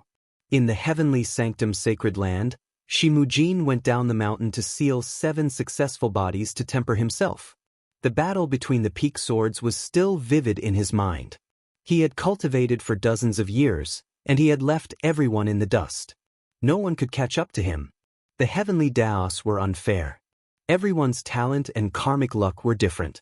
Heavenly geniuses had leaped through the dragon gate, reached the corporeal realm, and comprehended the true Tao. Ordinary people would never be able to reach that level. However, there were 50 grand Daos and 49 heavenly Daos. The heavenly Daos could not be perfect. What was missing gave thousands of people like knowing destiny a slim chance. Cultivation was made up for by hard work. Talent was not the deciding factor. Even the heavens couldn't interfere. So the heavens also couldn't stop knowing destiny from walking their own Tao. If the heavens didn't interfere, who could stop knowing destiny? Plum blossoms drifted in the air above the heavenly sanctum. Within a room, a beautiful figure was lying on the bed. Her hair was partially white, and it was extremely dazzling. Ningchen looked at the unconscious woman beside the bed. A trace of sadness flashed through his eyes. Knowing destiny, Marquis, I never had the chance to ask you what happened. Why did you lose your cultivation base? Are you really married to this woman? Asked Chao Tianxi.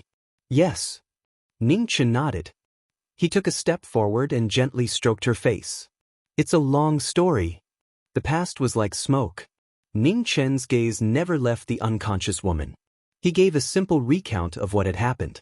Hearing this, Chao Tianxi sighed. I really didn't expect you to be able to find a way to bring the dead back to life. You did it in the end. This is what I owe her, said Ningchen. What about Xia Xinyu? Her talent is no worse than those heavenly geniuses. Since you married her, why didn't you persuade her to walk the path of cultivation? Asked Chao Tianxi. Xinyu's personality is very similar to the Empress's. Once she makes a decision, no one can change it. Even I can't, said Ningchen. You two really are the same. Sometimes, you two really are the same, said Tianxi helplessly. There are still 10 years left. I just want her to finish this journey happily without any regrets, Ningchen said. The door opened and Muchanga walked in. He looked at the plain-clothed young man by the bed and calmly said, using a spatial array formation is indeed not a good idea.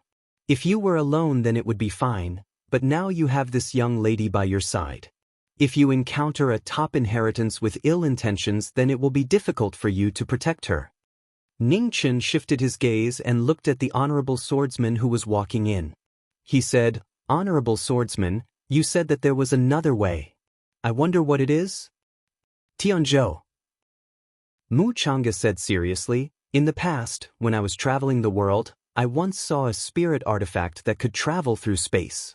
Although its speed was not as fast as a spatial array, it was more agile and suitable for you and this lady. When Ningchen heard this, a strange look appeared in his eyes as he asked, Where can I get such a spirit artifact? The first star of the Ziwei star, the Ziwei Imperial Star, said Muchanga. Ningchen nodded slightly and replied, Thank you, Senior Sword Venerable, for your guidance. Jiming Marquis. Chao Tianxi looked at the young man in front of him and earnestly said, Has Lady Xnu ever taken a spirit medicine that can increase her lifespan? If she hasn't, then perhaps she can use a grand medicine to increase her lifespan. Ningchen sighed and shook his head. It's useless. Xnu's body and appearance have always been maintained by medicine. Furthermore, even if we found a way to increase her lifespan, Xnu wouldn't use it. Chao Tianxi fell silent and sighed heavily inside. Everyone chased after longevity, but this Lady Xnu was willing to give up on longevity and only wanted to live an ordinary life. When the sun was about to set, Xnu woke up. Looking at the concerned gaze in front of her, she gently smiled and said, I'm fine. Don't worry. Ningchen nodded. Rest a bit more. Xan Yu sat up, wanting to get up. Ning Chen carefully helped her up and let her lean into his embrace. I'm really fine. Have you found a way? Asked Xan Yu gently. I've found one. We need to make a trip to the Ziwei Imperial Star. Ning Chen nodded. Then let's move quickly. The Ziwei Imperial Star shouldn't be near here, said Xan Yu softly. Ning Chen hesitated for a moment. Soon after, he nodded and agreed. Seeing that the two of them had made up their minds, Chao Tianxi didn't stay any longer. This lady Xan Yu didn't have much time left. Sorry for disturbing you. Xan Yu stood up and bowed to the noble woman in front of her. Chao Tianxi went up to support her. There's no need to be so courteous. The Jiming Marquis is the benefactor of my heavenly sanctum. No matter when you come, the heavenly sanctum will always welcome you. Ning Chen smiled faintly and supported the person beside him as they walked out together. Seeing the two of them leave, Chao Tianxi couldn't bear to see them leave. Why was it that such a kind person didn't receive the protection of the heavens? Every step of his life was filled with hardships. When swordsmen discuss the sword, victory or defeat is more important than life. Only this child doesn't care about victory or defeat at all, sighed Mu Chang'e. He wasn't arrogant when he won, and he wasn't discouraged when he lost. From the start of the battle until now, he hadn't seen the Jiming Marquis' mood change at all. It's not that he doesn't care. Chao Tianxi shook her head. From the way he accepted the battle with you, he also hopes to have an opponent on the same level as him to test his sword. In this world, there are no swordsmen who don't care about victory or defeat. But to him, the woman beside him is even more important than his sword. Above the sacred ground, the white-robed man's sword light pierced through the clouds, bringing his wife along as he flew away. In the universe, in the vast starry sky, the sword light streaked across, vanishing in an instant. 7 months later, in the center of the Ziwei starfield, on the Ziwei Imperial Star, 2 people arrived. In front of the 100 Rivers house, the two of them walked in together. The number 1 house under the heavens, its name spread far and wide. Of the 9 floors, the first 7 were the trading grounds. The 8th floor was where the rare treasures of the world were sold. The 9th floor was a forbidden area of the 100 Rivers house. Ning Chen brought Xan Yu to the 8th floor. Only the 100 Rivers house could create a heavenly boat. And every time there was an auction, the heavenly boat would be one of the most precious treasures. The heavenly boat had the ability to pass through space, something rarely seen in the world. There were very few divine materials in the world that could withstand the tearing of space. The 100 Rivers house also couldn't accumulate too many. On the 10th day, the auction began. In the various private rooms, powerful auras appeared one after another, waiting for the treasures they wanted to bid on. Within one of the private rooms, Ning Chen quietly looked at the treasures being auctioned off one by one. From the start to the end, he didn't call out a single bid. Husband, I'm a little tired. Xan Yu had a look of fatigue on her face. Why don't you rest? Ning Chen gently pulled the woman beside him into his embrace and said softly, Okay. Xan Yu nodded.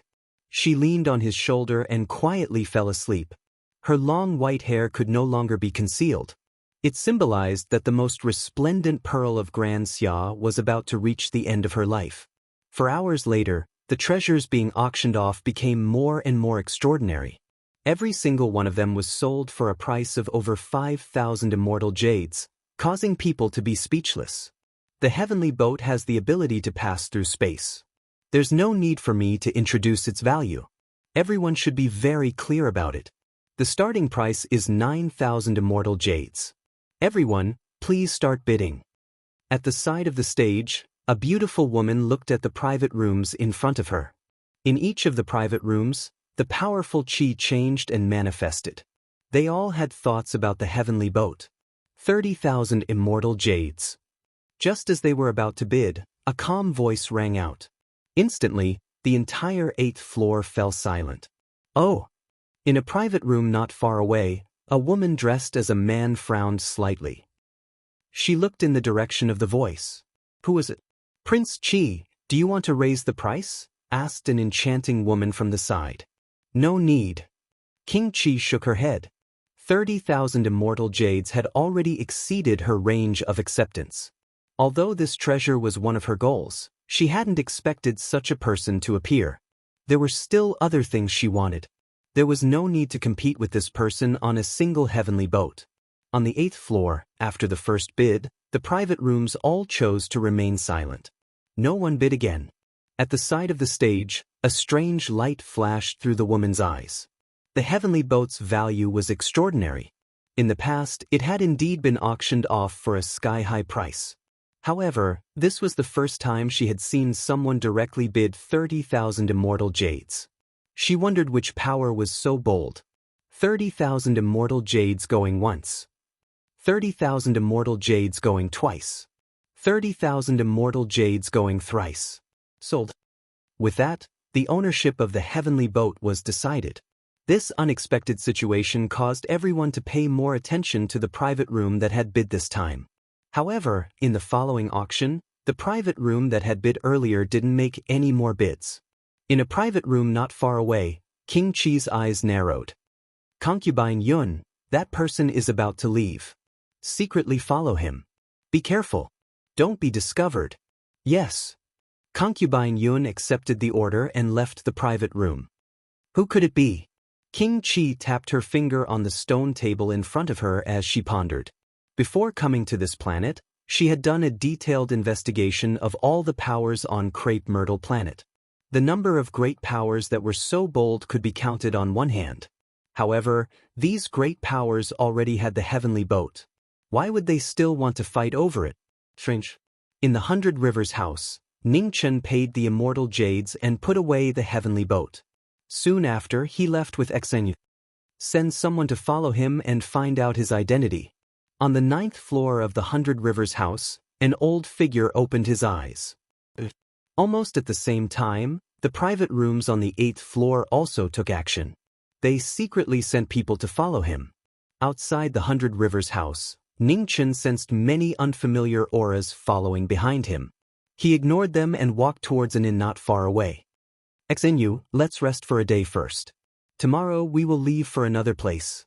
Ningchen said softly. The Crepe Myrtle Imperial Star was known as the #1 star in the Crepe Myrtle planet. It was definitely extraordinary.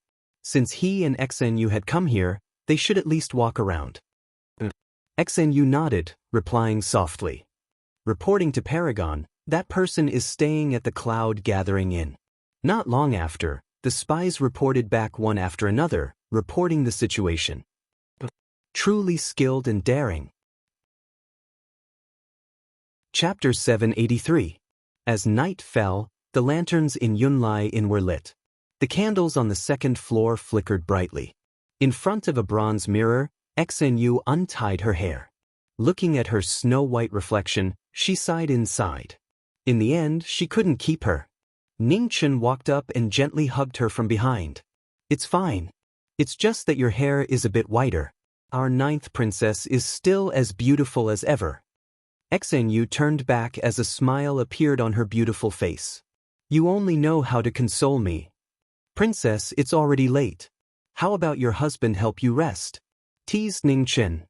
That's fine. Xenyu smiled.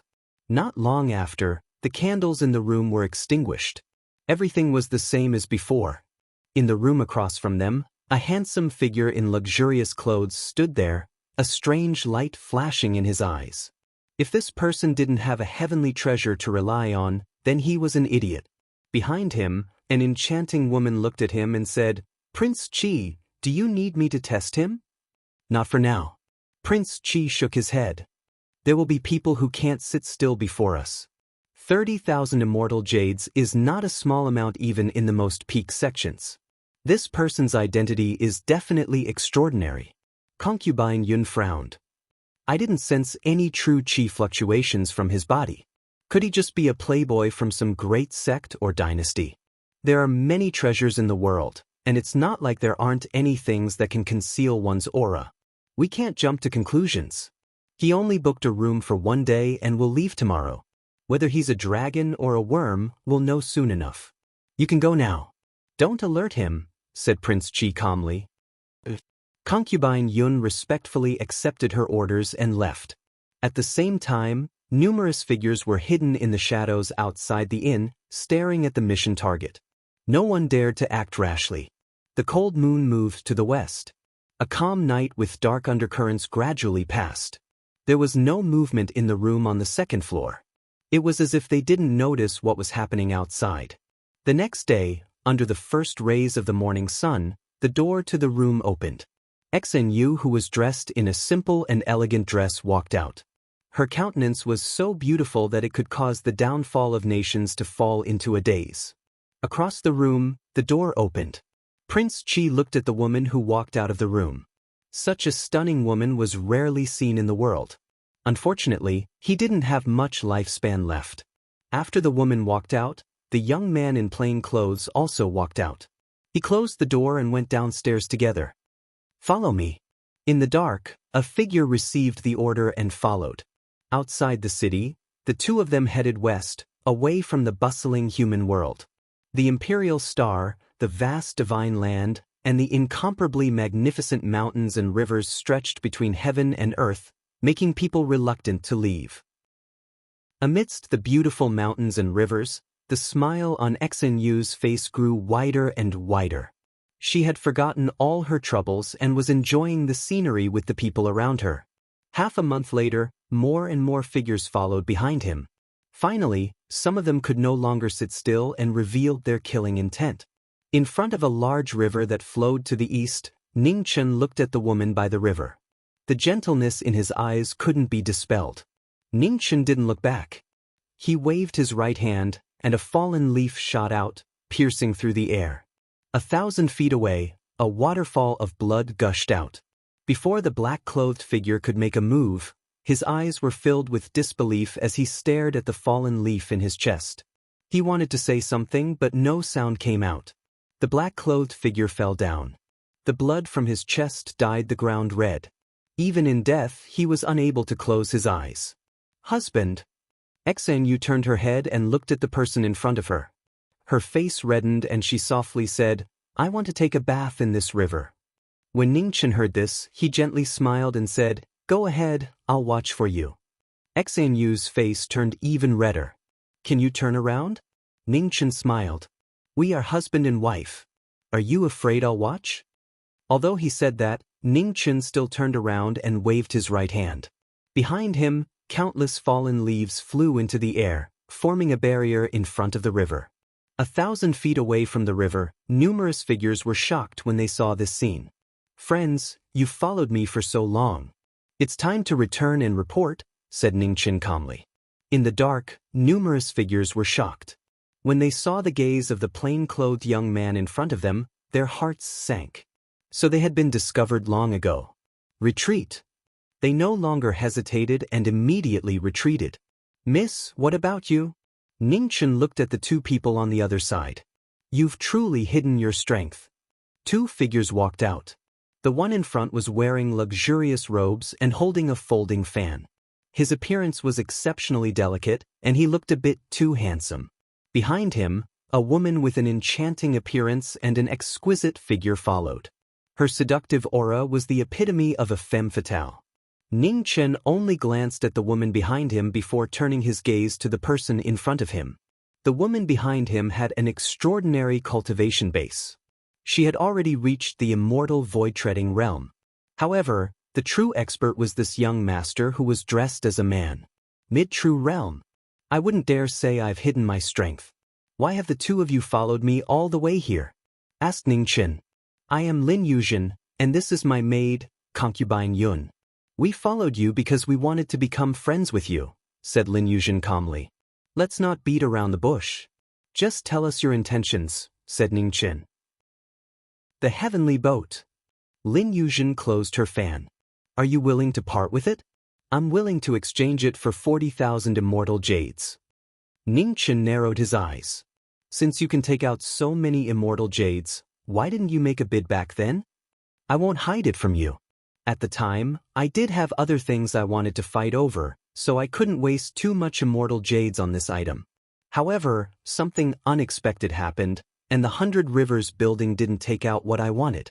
The immortal jades I prepared were also left over," said Lin Yuzhen. Ning Chen shook his head. I'm sorry, but this item is very important to me. I can't give it away. Impudent. Concubine Yun's expression turned cold. Prince Qi is willing to exchange with you at a high price because he doesn't want to bully the weak. Don't refuse a toast only to be forced to drink a forfeit. Ning Chen smiled faintly and said, Miss, why are you so angry? The heavenly ark is mine. I don't want to give it to others. Isn't that right and proper? Why are you so angry? A matter of course. Concubine Yun snorted. There is no such thing as a matter of course in this world. Only absolute strength is a matter of course. Concubine Yun. Lin Yuzhen's eyes turned cold. Don't be rude. Concubine Yun trembled and lowered her head, not daring to say another word. Lin Yuzhen smiled once more and looked at the youth in front of her. Young master, the heavenly boat is truly of great use to me. What will it take for you to part with it? At the same time, the shadow sent out by the 100 Rivers House's 9th floor had returned and reported what he had seen. He didn't use his cultivation base and only used a leaf to kill a peak perfection spy. In the depths of the 9th level, an aged figure opened his eyes and spoke. Indeed. When that person attacked, this subordinate didn't sense any true qi fluctuations, said the shadow respectfully. Extreme Dao, muttered the old figure. Such a person hasn't appeared in a long time. Ancestor, do we still need to continue investigating? Asked a middle-aged man.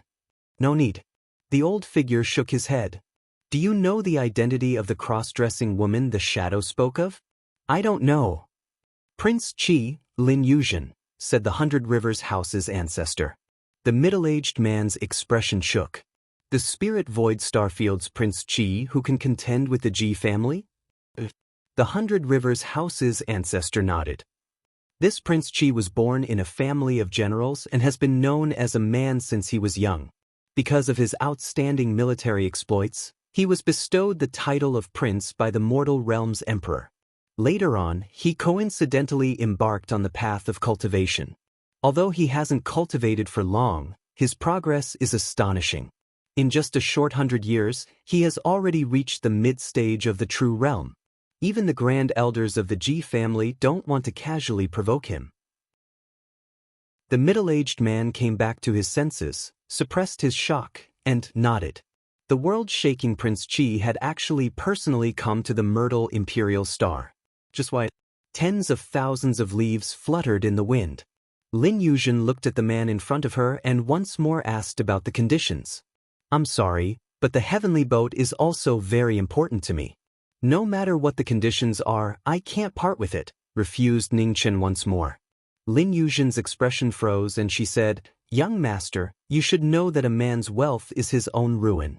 Although Concubine Yun's words were a bit extreme, there is some truth to them. 3 moves. If you can prove that you can keep the treasure, this king will immediately leave and promise not to disturb you again in the future. Ning Chen narrowed his eyes. Please.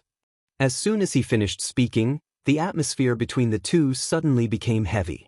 Lin Yuzhen was the first to move. Her seemingly delicate body had the power to fight against the heavens. In an instant, she arrived in front of the former and stretched out her delicate hand. Ning Chen leaned to the side, dodging her hand. His right hand formed a sword, and sword qi soared out of him. Lin Yuzhen narrowed her eyes and changed the direction of her palm, once more grabbing his arm. Ning Chen retreated half a step. Streaks of sword light shot out from his body, each one faster than the last. There was no way to dodge them. Lin Yuzhen stepped forward and circulated her true essence. She scattered the sword qi in front of her with a single palm. The shockwaves hadn't dissipated yet, and her palm didn't stop. The furious currents of the sea overflowed. The terrifying scene in front of her split the sky. Sword art, nothingness. Ning Chen used his fingers to block her attack. With a heaven-shaking boom, the shockwaves from their attacks dissipated. Dust was blown away, and everything within 30 meters of them fell. Lin Yuzhen withdrew her hand. Her eyes flashed. What a beautiful sword! Behind them, the leaves that filled the sky began to fall. An exceptionally beautiful figure walked over.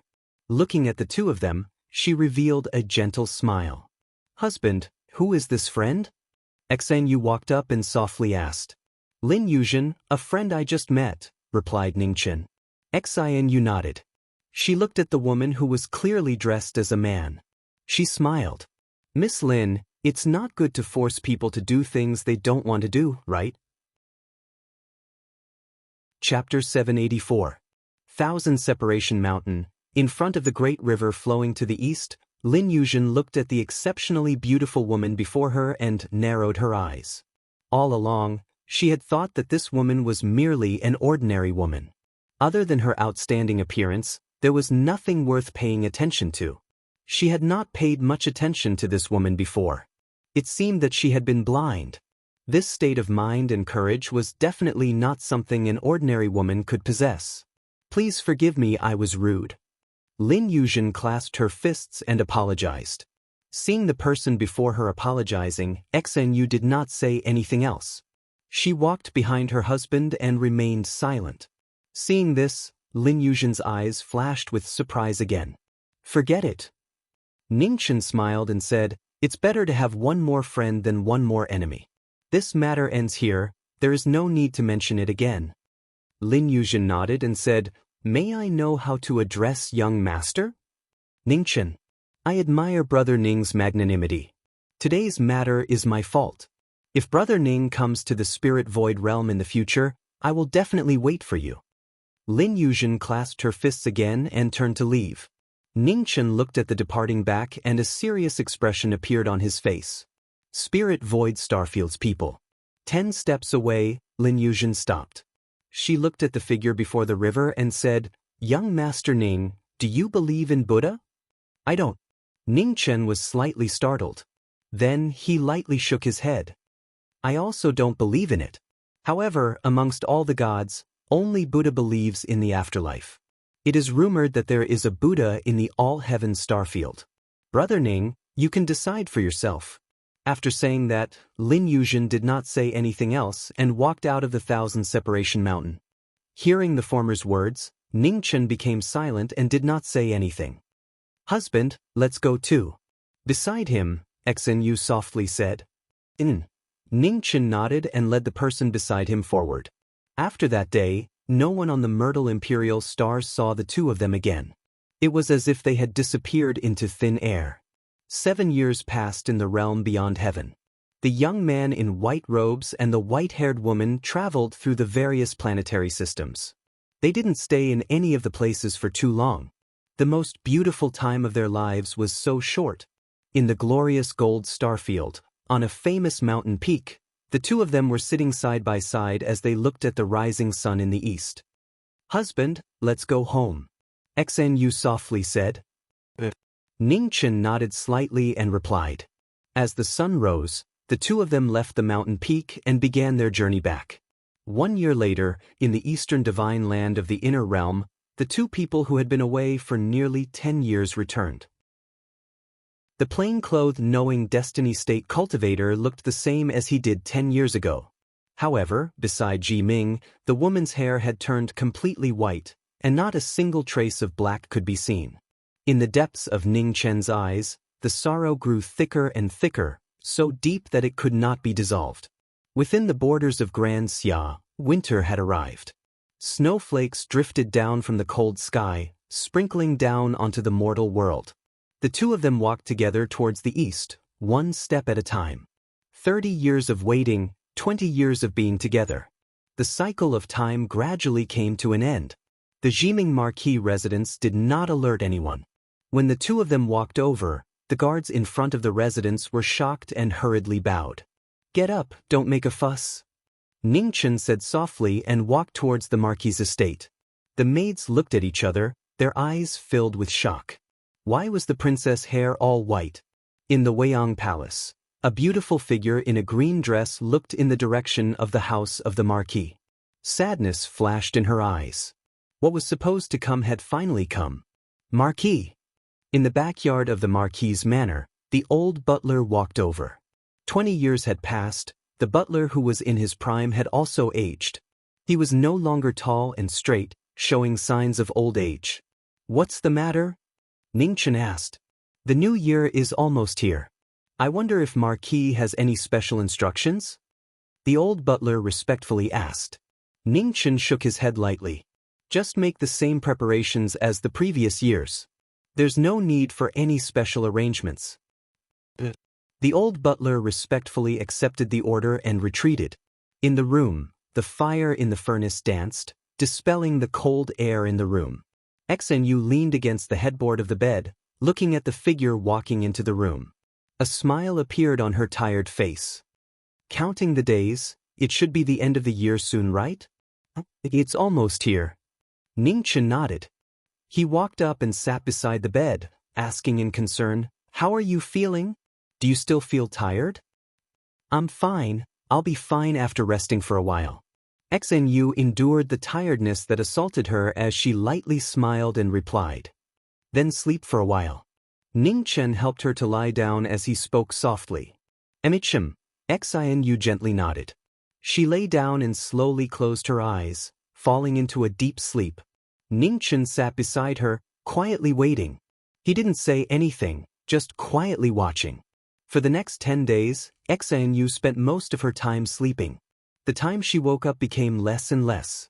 Outside the peaceful inner courtyard, the atmosphere of the end of the year grew stronger and stronger. The entire imperial city was filled with a joyous atmosphere. As the end of the year arrived, the entire imperial city was decorated with lanterns and colored banners. The Marquis Manor was also filled with a joyous atmosphere. Early in the morning, Xinu, who had slept for 2 days, woke up. Her eyes were dazed as she looked outside the window. A moment later, she gradually regained her clarity. "Is today the new year?" Xinu looked at the man beside the bed and asked. Ning Chen nodded, softly replying. Xinu propped herself up with her arms and tried to get up. "Your body isn't well, don't get up." Ning Chen said with concern. "I'm fine.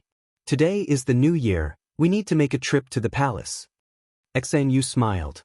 Ning Chen sighed inwardly and didn't try to persuade her again. He helped her up. In front of the bronze mirror, Xinu seriously put on her makeup.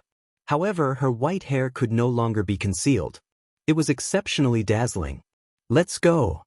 Not long after, Xinu finished her makeup and stood up. Ning Chen nodded, accompanying her as they walked out of the Marquis Manor. In the imperial palace, Xia Qi had set up a banquet, inviting the imperial family and important officials. The time for the banquet had already arrived, but it hadn't started yet. "Your Majesty, shall we start the banquet?" An attendant walked up and asked in a low voice. "Let's wait a moment more." Xia Qi looked outside the hall, his eyes filled with anticipation. "Grand Princess has arrived. Prince Consort has arrived." At this moment, a report rang out outside the hall. At the end of the stone steps, 2 figures walked over together. Their white robes and white hair were extremely striking. Inside the main hall, the members of the imperial family and the important ministers of the imperial court stood up one after another and bowed in greeting. "Master, Aunt Jiao." Xia Qi walked out of the banquet and welcomed them. This was the first time Xnu entered the palace after returning. Looking at the officials and imperial family, she didn't recognize many of them. 20 years had passed and everything was still the same, but the people had changed. At the head of the banquet, Ning Chen and Xnu sat next to each other. The banquet officially began. One by one, the imperial family rose to propose a toast. The atmosphere gradually became lively. Ning Chen welcomed them with a smile. He didn't reject anyone who proposed a toast. Seeing that the legendary Jiming Marquis wasn't so unreasonable, the young imperial family members also relaxed. They all stood up and proposed a toast to the Marquis they worshipped. The lively banquet lasted for more than 2 hours. At the end of the banquet, the officials and imperial relatives left one by one. Xia Qi walked up to the 2 of them and looked at the woman's white hair.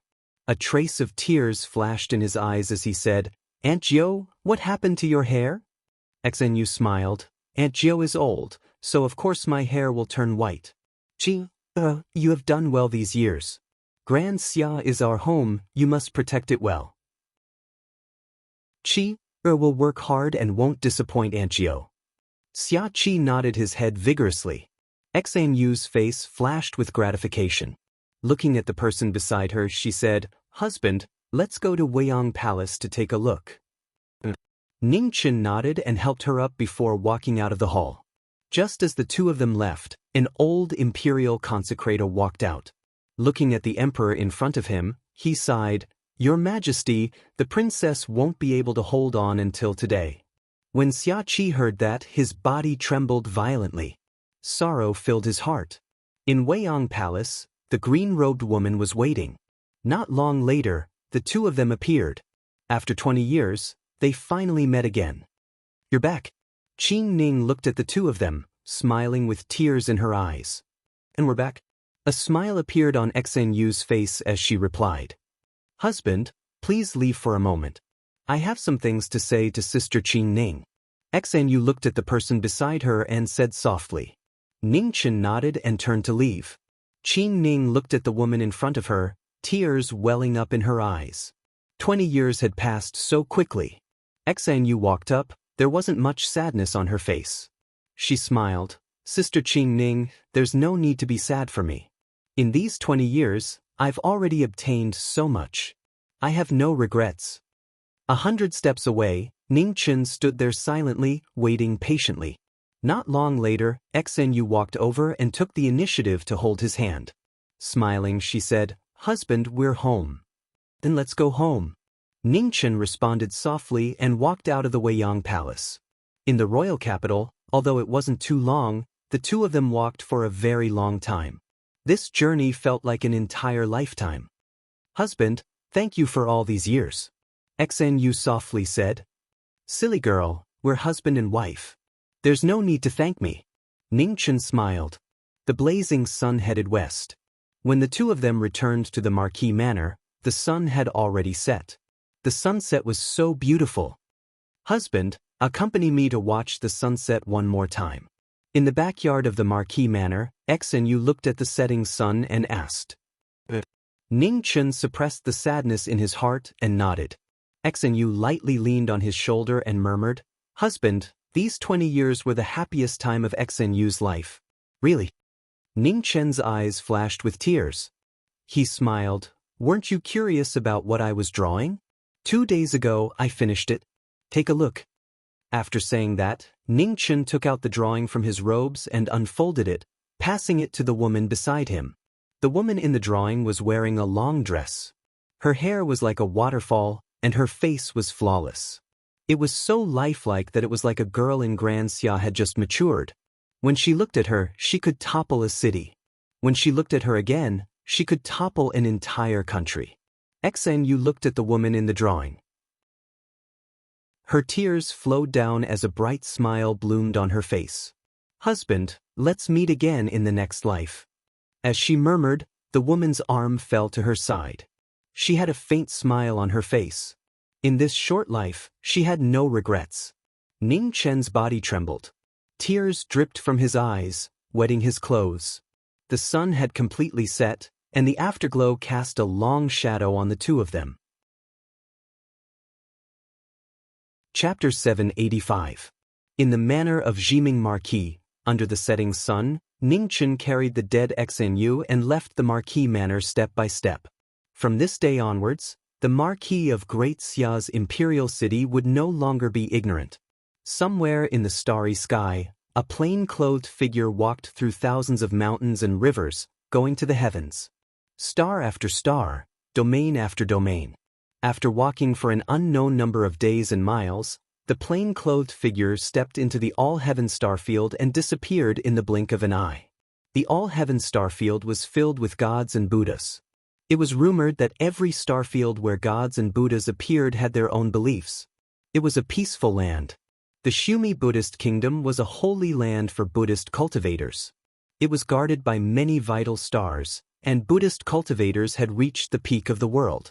In the boundless holy land, many white-clothed monks sat on the ground, meditating and chanting sutras. There were so many of them that it was impossible to count them all. They were separated by 3 meters, and golden swastikas surrounded them. It was a shocking sight. In front of the monks, 3 white-bearded Buddhas sat quietly. They looked kind and gentle, as if they were real Buddhas living in the mortal world. Below the Holy Land, countless people worshipped and prayed for the protection of the Buddhas. In the distance, plain-clothed figures walked over. Their faces were still young, but their eyes were filled with hardships, and they looked very tired. In the Holy Land, the 3 white-bearded Buddhas opened their eyes and looked at the figure walking over. Their eyes shone. Boundless merit and overflowing sin. What a special young man. In the vast Holy Land, the plain-clothed figure walked step by step among the many monks. Although it seemed slow, it affected the wind and clouds. "Benefactor, why have you come?" the human Buddha Lord on the left of the 3 white-bearded Buddhas asked. "To ask about the afterlife," Ningchen said softly. "Benefactor, do you believe in the afterlife?" the Earth Buddha Lord on the right asked. "No," Ningchen said honestly. "Since Benefactor does not believe, why have you come to ask?" the human Buddha Lord asked again. "I cannot see the afterlife, so I do not believe. However, everyone says that the 3 Buddha Lords of the Buddhist kingdom can see the afterlife. Therefore I have come to ask," Ningchen answered. "We cannot see the afterlife either," the heavenly Buddha Lord in the middle said calmly for the first time. "Since you cannot see it, why do Buddhists believe in the afterlife?" Ningchen asked. "Not seeing it does not mean it does not exist." Heavenly Buddha Lord looked at the people in front of him and said, "The cycle of life never stops. Other than gods and Buddhas, no one can create life. The inheritance of life is the cycle of reincarnation." "Buddha Lord, do you think that people can reincarnate after death?" Ningchen asked seriously. "Everything has a cycle of reincarnation. Life does not appear out of thin air, nor does it disappear out of thin air. It is the same for humans, and it is the same for ants," Heavenly Buddha Lord said slowly. "How can I prove it?" Ningchen asked seriously. "Unable to prove it."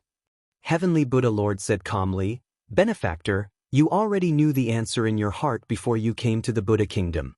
Why do you need to ask again? You will tell me in your next life. If you believe it, then it will be there. If you don't believe it, then it won't be there. Benefactor, please speak your mind." "Seeking fate," Ningchen said softly. Heavenly Buddha Lord was silent. After a moment, he said, "Above the Holy Land, there is a wishing mountain. It has a height of 99,000 steps. There is a Buddha on the mountain, but only the most sincere can see it. Benefactor, if you can reach the top of the mountain and see my Buddha, perhaps your wish will be fulfilled." "Many thanks for your guidance, Buddhist Lord." Ningchen bowed. "Remember, as long as you are sincere, it will work," Heavenly Buddha Lord emphasized again. Ningchen nodded and bowed respectfully. Then he turned and walked toward the wishing mountain in the west. Human Buddha Lord looked at Ningchen's back as he walked away. His old eyes flashed with a hint of emotion. This was the first time he had seen someone with such a complicated fate. Most extreme martial artists are crazy. This child has both great merit and great sin at the same time.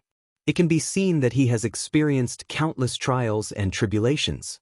It is not easy for him to maintain such sincerity, Heavenly Buddha Lord said calmly. The Buddha nation is facing a great calamity. I hope that the good karma formed today will be of help to the Buddha nation in the future, Earth Buddha Lord said. Amitabha. Heavenly Buddha Lord sighed and said, Buddha will help those who are fated. I hope that this child can see my Buddha and fulfill his wish. The wishing mountain had 99,000 steps. It was the Shumi Buddha nation's holy mountain, one of the most unknown places in the world. At the foot of the holy mountain, Bai Yi walked up with an unyielding pride. Her knees finally touched the ground. She had never begged anyone in her life, but now, she finally bowed her head. With every step, she bowed and kowtowed.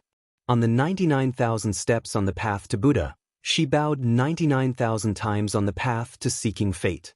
Her clothes were stained with dust, and she was silent.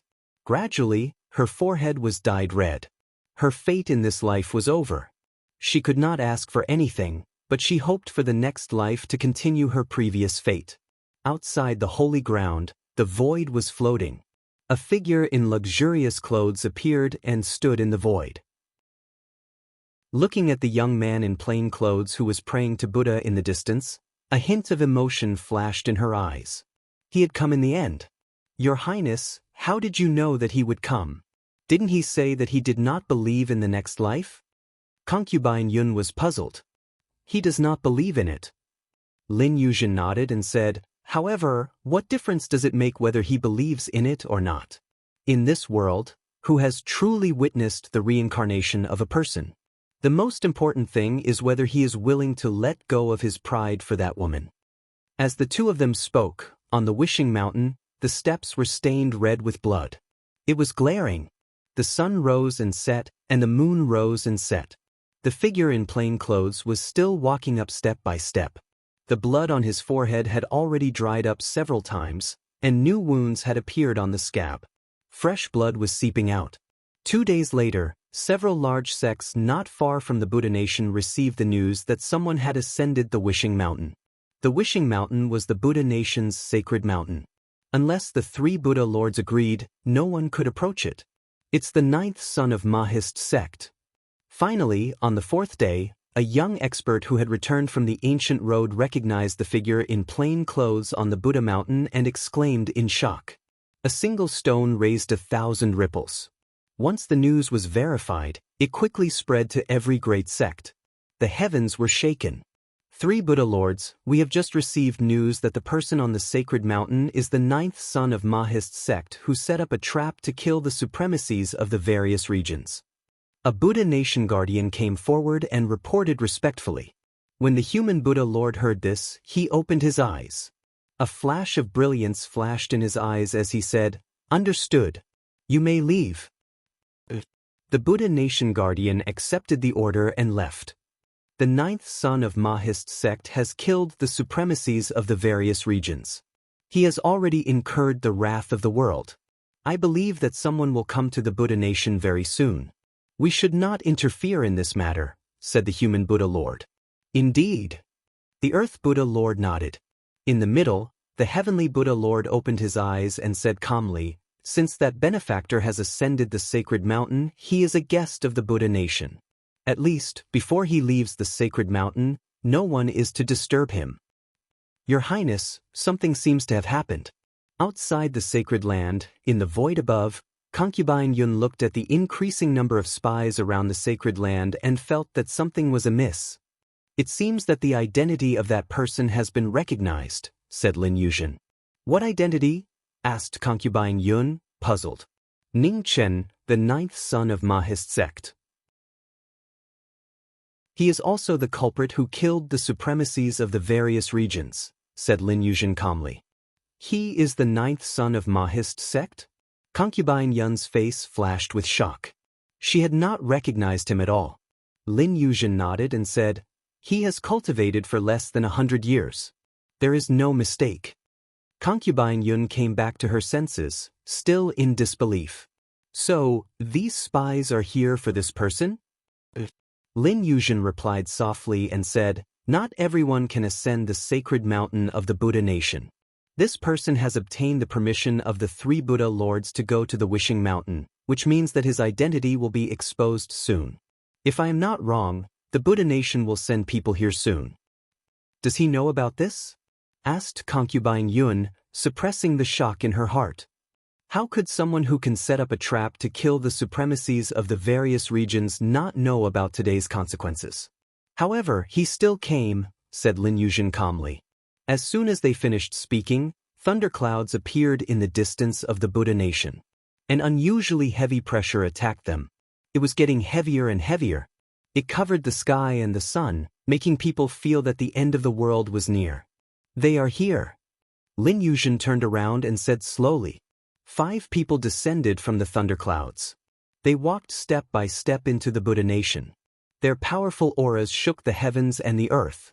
The 5-star venerables arrived together. Their terrifying pressure shocked the whole Buddha nation. The white-robed novice monks opened their eyes in shock. On the Wishing Mountain, the white-robed figure did not seem to be aware of it. She continued to walk up while bowing. The 5-star venerables walked in front of the sacred land. They looked at the 3 white-bearded elders sitting in front of them and said, 3 Buddha lords, the Buddha nation must already know why we are here. This is a personal grudge and has nothing to do with the Buddha nation. We hope that you will not interfere. The human Buddha Lord opened his eyes and looked at the 5 venerables in front of him. He said, "The Shumi sacred land is the pure land of the Buddhists. If you have any grudges, please settle them after you leave." One of the 5 venerables stepped forward and said, "This person's whereabouts are mysterious and hard to find. We don't want to lose this once-in-a-lifetime opportunity. 3 Buddha Lords, please do us a favor." The Earth Buddha Lord opened his eyes and said, "The pure land of the Buddhists is not suitable for fighting. Please wait for a few days." Another Star Venerable stepped forward and said coldly, "What if we don't agree?" The human Buddha Lord and the Earth Buddha Lord narrowed their eyes. It seemed that this matter would be difficult to resolve peacefully. They did not care about the identity of the young man. However, the Wishing Mountain was the sacred land of the Buddha nation. How could they allow anyone to enter it? Amitabha. The situation was in a stalemate for a while. The heavenly Buddha Lord chanted the name of Buddha and opened his eyes. He looked at the 5 venerables in front of him and said calmly, "Benefactors, the Buddha nation does not like fighting, but we will not allow anyone to bully us. If you insist on being aggressive, we have no choice but to offend you." When the 5 venerables saw this, their expressions turned cold. These 3 stubborn bald donkeys were really asking for trouble. Don't be careless. The 3 Buddha Lords of the Buddha nation are not simple people. No one has seen them fight for many years. A middle-aged man in a green robe among the 5 venerables reminded them when the battle was about to start. 5 against 3. We have shown them enough respect, another man in a white robe said coldly. In the void, Lin Yuzhen looked at this scene. After a while, the corners of her mouth curled up. She closed the folding fan in her hand and took a step forward. She flew toward the Holy Land. Her movement technique was graceful and graceful. Under everyone's shocked gazes, Lin Yuzhen's figure flew between the 2 sides. She opened the folding fan in her hand and said with a smile, "3 Buddhist Lords, there is no need to trouble you with such a trivial matter. Leave it to me." Prince Qi Lin Yuzhen. Among the 5 venerables, the man in a white robe recognized the person in front of him. His expression darkened as he spoke coldly. Chapter 786. In the Shumi Holy Land, white-robed people climbed the stairs. With each step, they bowed and kowtowed, their black hair dyed red. Not far away, Prince Qi appeared. His hair was tied up high, and his face was handsome. He was dressed in men's clothing, and his aura was oppressive. Legend Ling Su had cultivated to become a paragon of the mortal world. "Everyone, the Shumi Holy Land is a pure Buddhist land. You're going too far by being so aggressive." Lin Yuzhen looked at the 5 of them. "Does Prince Qi also want to get involved in this mess?" asked the azure-robed middle-aged man. "Mess? You don't have the qualifications." Lin Yuzhen opened the fan in her hand and said with an indifferent smile, "Arrogant." The white-robed man's expression turned cold. His figure flashed, and he raised his hand to grab Prince Qi's throat. Lin Yuzhen sneered and closed her fan. Her slender hand condensed yuan as she met his attack. With a bang, their palms collided. Golden light shone brightly above Buddha Mountain, and it constantly shrank, forcefully suppressing the shockwaves from their battle. When Lin Yuzhen saw this, a strange look flashed across her eyes. This 10,000 years old Buddhist holy land was indeed extraordinary. On the other side, the white-robed man was forced back several steps after that palm strike. Blood qi surged through his meridians, and the white-robed man forcibly suppressed his true qi. Looking at Prince Qi, his expression sank. What a powerful woman. "Prince Qi, Lin Yuzhen, you really do live up to your reputation," said the middle-aged man coldly. "You praise me too much." Lin Yuzhen calmly stood in front of the 5 of them. "There's no need for so much nonsense. If you can get past me, you can think about Mo Gates' 9th disciple." The middle-aged man snorted and didn't say anything else. His true qi erupted, and his figure flashed like an aurora. The other 4 immediately attacked as well. Their powerful cultivation bases were completely released, and their attacks were as fast as lightning. Lin Yuzhen's feet spun, and her figure flickered. She waved her fan, and each of her moves was ordinary, but each of her moves was extraordinary. On the Holy Land, white-robed monks were chanting sutras. Dazzling golden light constantly gathered, suppressing the shock waves from the battle. At the back of the battlefield, Heavenly Buddha Lord looked at the figure dressed in men's clothing. His old eyes flashed with a touch of admiration. What a handsome skill! This Prince Chi was no weaker than a late True Realm expert. The Spirit Void Realm is really full of capable people. The Ji family is already famous in the world. Now they have Prince Chi as well. If there are no other geniuses from the other star regions, they will really be at a disadvantage in this world, said the human Buddha Lord. The Ji clan has the bloodline of a deity, so it's not strange for them to have many strong cultivators. Comparatively speaking, Prince Chi is just a duke of the mortal world, yet he was able to reach his current level. It's really amazing. However, the star fields are vast, and there are countless geniuses. It's not like the other star fields don't have strong cultivators who can contend with Spirit Void. It's just that they haven't appeared yet, replied the Earth Buddha Lord. The human Buddha Lord looked at the blood-stained prayer mountain in the distance and said softly, that benefactor has cultivated for less than 100 years, but he has already comprehended the extreme path. This kind of temperament and perseverance is rare in the world. It's a pity that he doesn't have much time left. Otherwise, he would definitely be one of the strongest cultivators in the future. Everyone has their own opportunities. This person's fate is extremely complicated. What his future will be like is not something we can predict. Hopefully, he can meet the Buddha and resolve the troubles in his heart, said the Heavenly Buddha Lord calmly. At the top of the prayer mountain, the knowing destiny cultivators who had walked for 5 days had finished the last step of the heaven stair.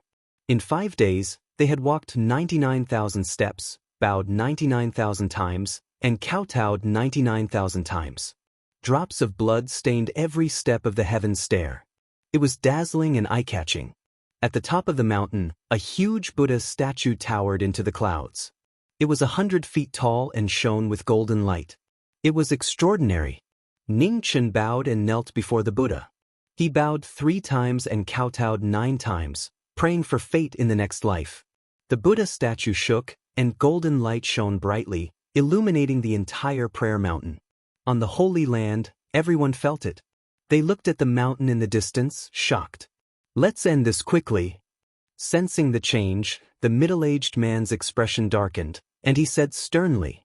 The 4 of them responded and attacked together. Vital chi surged, and their attacks became fiercer. Lin Yuzhen's figure flashed, and she flew 100 feet away, avoiding the attacks of the 5.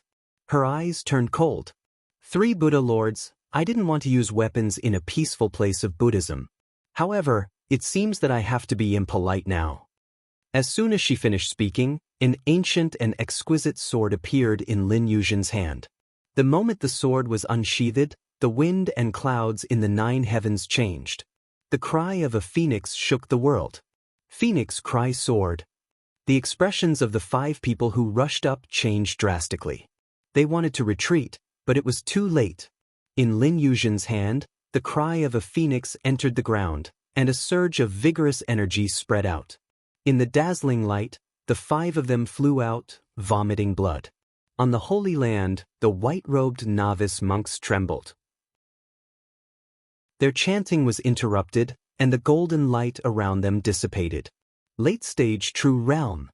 The human Buddha Lord's eyes flashed with shock. The sword just now was undoubtedly the fluctuation of the late-stage True Realm.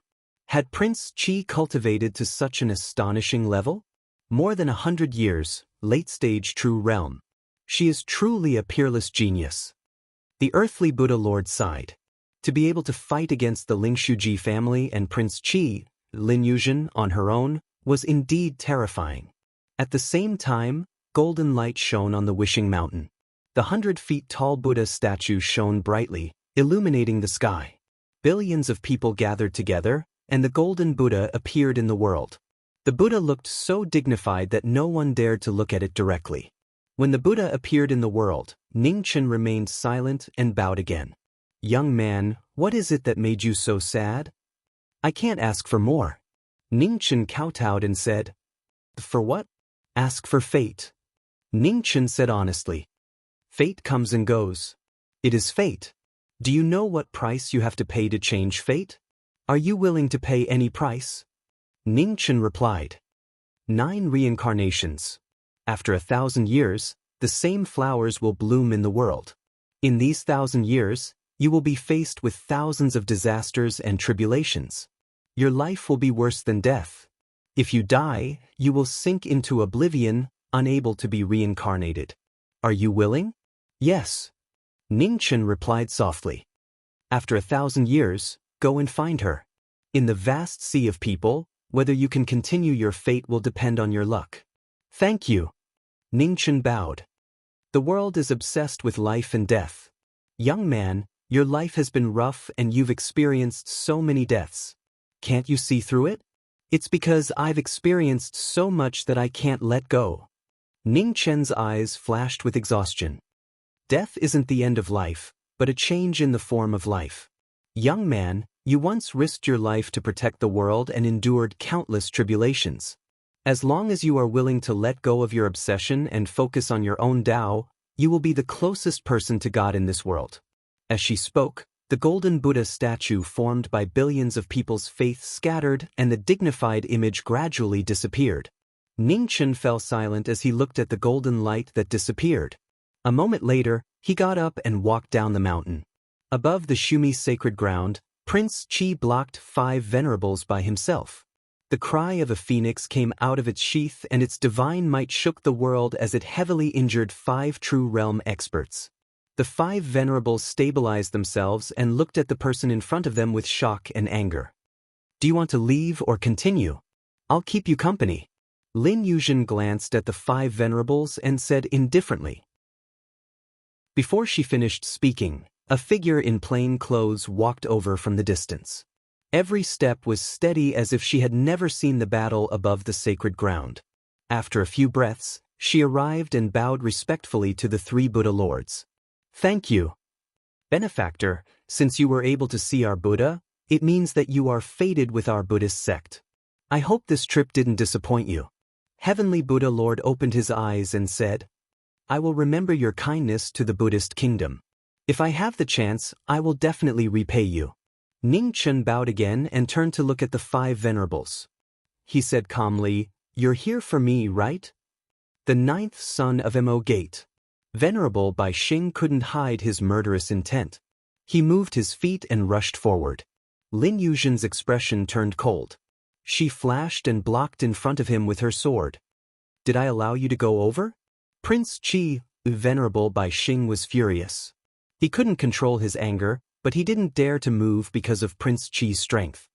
Prince Qi, are you sure you want to protect this person? The leader of the 5 venerables, a middle-aged man in green, walked forward and asked. I've already said that this is a peaceful place for Buddhists. I won't tolerate your impudence, Lin Yuzhen said indifferently. The middle-aged man's expression turned ugly. He glanced at the plain-clothed young man in front of him and snorted coldly. The 9th son of Mo Gate, I don't believe Prince Qi can protect you forever. Let's go. With that, the middle-aged man smashed a huge rock in the distance and turned to walk out of the sacred land. The other 4 venerables coldly glanced at the person in front of them, then turned and followed. After the 5 venerables left, Lin Yuzhen put away her phoenix cry sword. The lightning in the sky dissipated, and the sword returned to its sheath. Miss Lin, Ning Chen said. He thought for a moment and changed his words. Prince Qi, thank you for your help. You're welcome. Lin Yuzhen shook her head and said, 10 years ago, I rashly attacked you. It was really rude of me. Today, I'll repay my mistake. Ning Chen flipped his right hand, and a small green boat appeared. He handed it forward and said, This heavenly boat is useless to me. I'll give it to Prince Qi today. Lin Yuzhen's eyes flashed with surprise when she heard this. 30,000 celestial jade was given away just like that. This 9th son of Mo Gate was really different. Since Brother Ning is so generous, I won't be polite.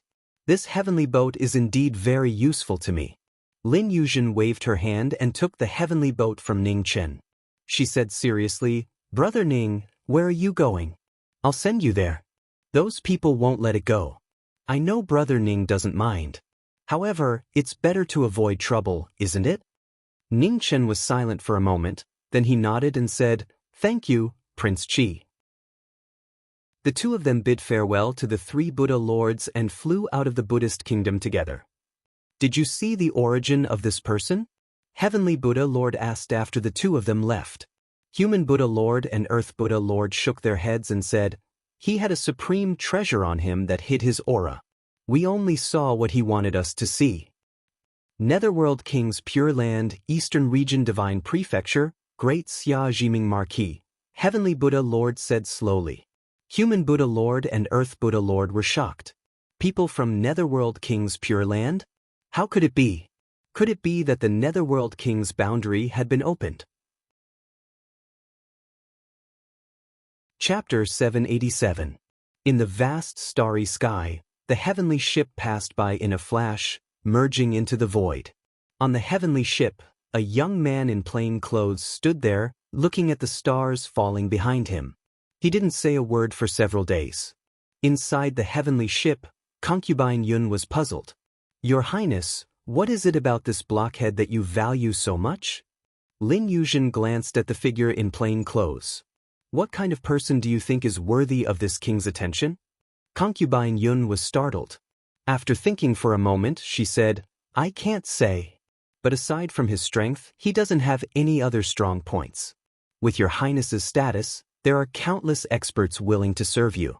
Why offend the star venerables of the various regions for him?" "Offend them?" Lin Yuzhen smiled indifferently. "They don't have that qualification. You think too highly of them, and you think too lightly of this young Master Ning. Concubine Yun, do you know how many extreme Dao martial artists there are in this world?"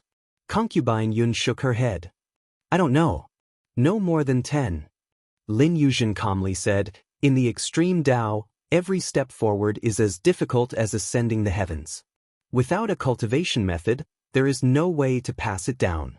Because the extreme Dao is one's own Dao, the extreme Dao is called the extreme." Concubine Yun was shocked. "Your Highness, are you saying that Mo Gate's ninth son is an extreme Dao martial artist? Otherwise, how do you think a crippled person could take 3 of this king's moves without being at a disadvantage?" Lin Yuzhen indifferently said. Concubine Yun suppressed her shock and looked ashamed. "I was too short-sighted." Lin Yuzhen raised her hand. "It's not your fault. After all, there are very few extreme Dao martial artists in this world. It's not strange that you couldn't see through him. But aside from that, there is something else on him that is the true reason this king is willing to help." Concubine Yun looked over at the figure in plain clothes not far away. "Your Highness, please tell me." "Love." Lin Yuzhen slowly said, "Do you still remember that woman from 10 years ago?" "I remember." Yun Ji nodded. Lin Yuzhen sighed softly and said, "That girl's martial arts talent is actually very extraordinary, but she was willing to give up immortality. This king doesn't know the reason, but it is nothing more than love. At that time, this king told this young Master Ning about the Buddhist kingdom to test him. Now, I can be sure that this person is not a heartless person. That girl didn't misjudge him. A person who did not believe in an afterlife was willing to travel thousands of miles to the Buddhist kingdom to beg for forgiveness. This was not something that everyone could do. Extreme martial artists were extremely prideful people. They were willing to put down their pride and beg for an afterlife that they did not believe in. It could be seen how important that woman was to him. "Your Highness, does the afterlife really not exist?" Yun Ji asked seriously. Lin Yuzhen shook her head and said, "When you also pry into the secrets of the true realm, you will know how illusory the afterlife is." As the two of them spoke, the starfield fog appeared up ahead. The unique characteristics of the red Luan starfield were clearly visible in the vast starry sky. Ning Chen turned around and looked at the two people in the cabin. He said, "Your Highness, Miss Yun, we've arrived at the red Luan starfield. I can walk the rest of the way myself. Many thanks." Lin Yuzhen stood up and walked out of the cabin. Looking at the white fog, she narrowed her eyes. "Since that's the case, this king won't be sending you off. See you later." "See you later," Ning Chen responded and stepped out. He turned into a white light and rushed forward. In the blink of an eye, the white light disappeared between heaven and earth, leaving no trace behind. "What a fast movement technique," said Yunji in shock. "That wasn't a movement technique. That was his sword." Lin Yuzhen said, "Or perhaps that was his Dao. One day, if you are lucky enough to see him use his full strength, you will understand just how shocking a true extreme Dao sword is." "Your Highness's sword is not a match?" asked Yunji in shock. "In terms of martial prowess, this king fears no one. But in terms of the sword, this king is not even 1 in 10, said Lin Yuzhen calmly. 100 days later, in the Red Luan starfield, a boat drifted in the Red Luan starfield's Mi River. A white-clothed figure walked into the boat and didn't leave for countless days and nights. After drifting for dozens of years, the boat seemed to be unable to find a ferry. No matter how much wind or rain there was no movement at all. 1 year, 2 years, 10 years, 20 years. Day after day, year after year, the Mi River gradually became barren. Most of the people who had come to the river had grown old. At some point, only Lingji remained. "Mister, I also have to leave. Please take care of yourself." The young girl from before had now grown into a slender and elegant woman. She respectfully bowed in the direction of the boat. After waiting for a long time without any movement, her eyes dimmed and she turned to leave. Just at this moment, a white-clothed figure walked out of the boat. His long black hair was dotted with snow-white dots. It was abnormally eye-catching. Lingji was startled. Looking at his white hair, she couldn't help covering her mouth, tears flowing out of her eyes. Ningchen waved his hand, and a ray of light flew out and landed in front of her. "Don't let yourself suffer outside. Here are 20,000 immortal jades. Take them with you in case you need them," said Ningchen. "Mister, your hair," said Lingji tearfully. "It's fine. Let's go." "It's getting late," said Ningchen calmly. Lingji wiped away her tears and knelt down, respectfully kowtowing. After kneeling, she stood up and put away the immortal jades. Suppressing her reluctance, she turned and left. After Lingji left, the Mi River became calm once more. The white-clothed figure once more walked into the boat as if she had never left. Time flowed like water. In the blink of an eye, another 5 years passed. On the banks of the Mi River, flower buds grew on the undying immortality peach tree. They were as white as snow, and on the night they bloomed, all the withered trees within 1,000 miles came back to life. On the boat, Ningchen sighed softly. He couldn't hide it anymore. On this night, on different life planets in the Red Phoenix star field, many old people who had been sleeping for a long time opened their eyes and looked at the distant Mi River. Their eyes shone brightly. What a powerful life force! In an instant, several people walked out of seclusion. Terrifying auras lingered around them. None of them were below the true realm. These old monsters who had lived for countless years were awakened by the life force of the undying immortality peach tree. They all came out of seclusion. In the bright room of the Dawn Moon restaurant in Jinsei City, the Dawn Moon restaurant's master, who was trimming the flowers, looked into the distance with a grave expression. "This is troublesome." On the Red Phoenix star, in the Red Phoenix King realm, an unprecedentedly terrifying aura woke up and walked out of the god realm. First ancestor. The Red Phoenix realm's king, princess, consort, and several ancestors of the Red Phoenix realm bowed respectfully to welcome the first ancestor. "Red Phoenix, come with me," said the first ancestor of the Red Phoenix realm. "Yes." Princess Hongluan bowed. Soon, 2 people flew out of the king realm and rushed toward the direction of the divine tree's aura. After a night of shocking changes, the world was once again in conflict. Countless strong people moved out to see the birth of a rare treasure. On the tranquil river, the pleasure boat in the middle of the lake was still quiet, as if nothing had happened. 100 days later, the wind and clouds in the sky suddenly changed. Wind and thunder rose in the sky. Many extremely powerful auras descended from the sky. 2 old monsters, who were surrounded by the aura of death, stood in the air. They looked haggard and had 1 foot in a coffin. Their aura was so powerful that it was terrifying. A group of strong people appeared and landed on the shore of the tranquil river. The two old monsters of the true realm looked at the pleasure boat in the middle of the lake with grave expressions. Attack! With an order, iron chains extended out and locked onto the pleasure boat in the middle of the lake. The iron chains hooked onto the boat and pulled it toward the shore. In the pleasure boat, the white-clothed person looked at the sword and saber on the table, which hadn't been unsheathed for a long time. She sighed inwardly. After 30 years, she picked up the sword and saber again.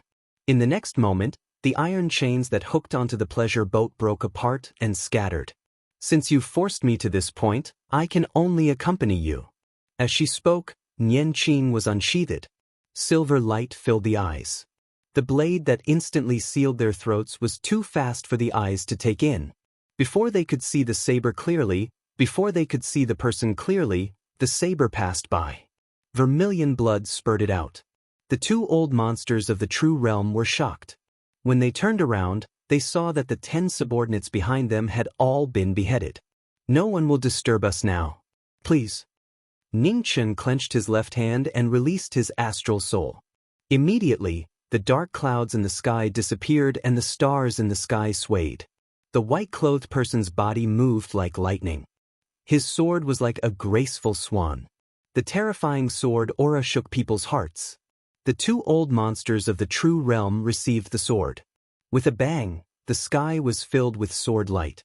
An unparalleled sword aura broke through the barrier of True Yuan and forced the two back. How is this possible? The two old monsters of the true realm retreated several steps. Their faces were filled with disbelief.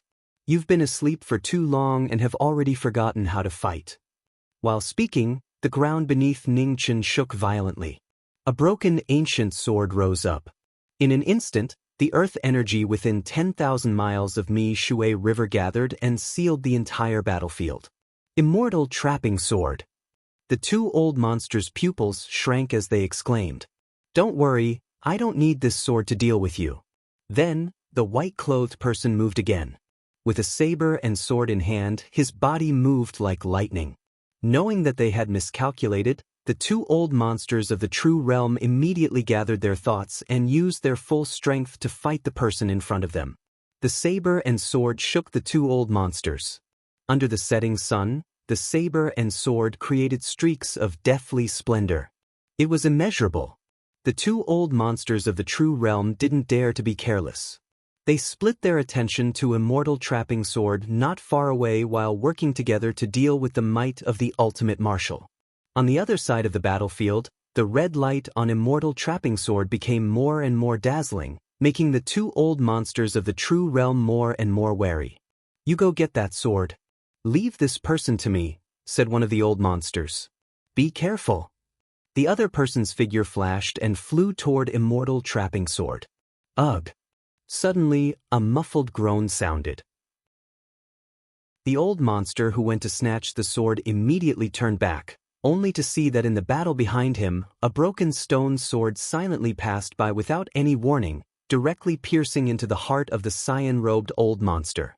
This is immortal slaying. Before he could finish speaking, the old monster's figure collapsed. Even in death, he couldn't close his eyes. "Sorry, I said I wouldn't use immortal trapping sword, but I never said I wouldn't use immortal slaying sword." Ningchen waved his hand and took immortal slaying sword. He looked at the figure not far away and said coldly. Chapter 788. Blood Qi filled the air. Immortal execution appeared out of nowhere and pierced through the old man's heart, instantly destroying his vitality. "Now you're the only one left. Come." Ningchen waved his hand and immortal execution flew over. Baleful qi surged, sharp and bone-piercing. Bai Yi moved, her astral soul was as fast as lightning. Immortal execution was as heavy as a mountain. The two swords moved at the same time, causing the wind and clouds to change. The old man in purple was shocked. He retreated again and again. Since he woke up, this was the first time he felt so close to death. The sword and palm collided. Not far away, immortal trapping sword's red light became even brighter. Borrowing the power of the earth, it sealed the battle. After more than 10 moves, the battle became more and more intense. Immortal Execution's power was unparalleled in the world. Even those in the true realm didn't dare to be distracted. Sword art, Extreme Heaven. Extreme Heaven appeared. Immortal Execution's baleful chi soared into the sky. Boundless power pierced through heaven and earth, shocking the world. Seeing this, the old man in purple's expression changed slightly. He condensed his chi and focused on dealing with the incoming attack. Suddenly, a change occurred. A red sword light streaked across, piercing through the old man's chest. How can this be? The old man in purple staggered. Before he could react, Bai Yi flashed and Immortal Execution appeared, piercing through his body. Sorry, I lied when I said I wouldn't use Immortal Trapping Sword. Ning Chen said coldly and pulled out his immortal sword. Instantly, blood splattered like rain. The old man fell to the ground, his blood dyeing the earth red. A hero of a generation died with grievances. Looking at the corpses on the ground, Ning Chen waved his astral soul. Rumbling sounds echoed and the earth split open, swallowing all the corpses. After a while, the cracks closed and the riverside returned to normal, as if nothing had happened. The sun set and Ning Chen looked at the afterglow in the west. His eyes were getting more and more tired. Behind him, Immortal Trapping Sword's brilliance retracted and sank into the earth, disappearing. On the divine tree, white peach blossoms bloomed, beautiful and dazzling. Around the divine tree, the aura of time flowed, even the space was distorted. After a while, Bai Yi's figure disappeared from the riverside and returned to the boat. Inside the pleasure boat, a small lamp flickered. Ning Chen put down his sword and blade, and with a wave of his hand, an ancient and mottled zither appeared. It was the divine zither Yama King, the inherited divine weapon of the White Tiger deity. After countless years, the body and strings of the zither had been damaged. Before the opening of the ancient battlefield, the waning moon house's master helped to repair the divine zither. During the battle on the ancient battlefield, the king of Hell's Tune, the judgment of 3 knights, severely injured the star venerables of various domains. This was a true weapon of slaughter. Unless it was absolutely necessary, it should not appear in the world. Ning Chen wiped the body of the zither. The sharp strings cut his fingers, and drops of blood dripped down, silently seeping into the zither. Outside the boat, a cold wind blew past, causing ripples on the surface of the lake. The pleasure boat also drifted along with it. The trees wanted to be still, but the wind did not stop. It was unknown when the storm in Jianghu would end. Night fell, and the bright moon illuminated the 9 prefectures. On the pleasure boat, the sound of zither rang out.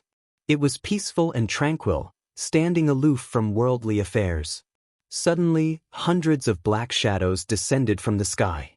Their auras were so powerful that they covered the moonlight. This is the place. Among the hundreds of black figures, there were 3 exceptionally powerful auras that far surpassed the others.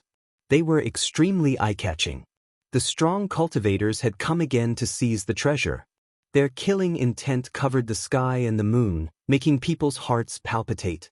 In the pleasure boat, the peaceful sound of zither changed, and in an instant, the Yama King played, and the yellow springs opened the way.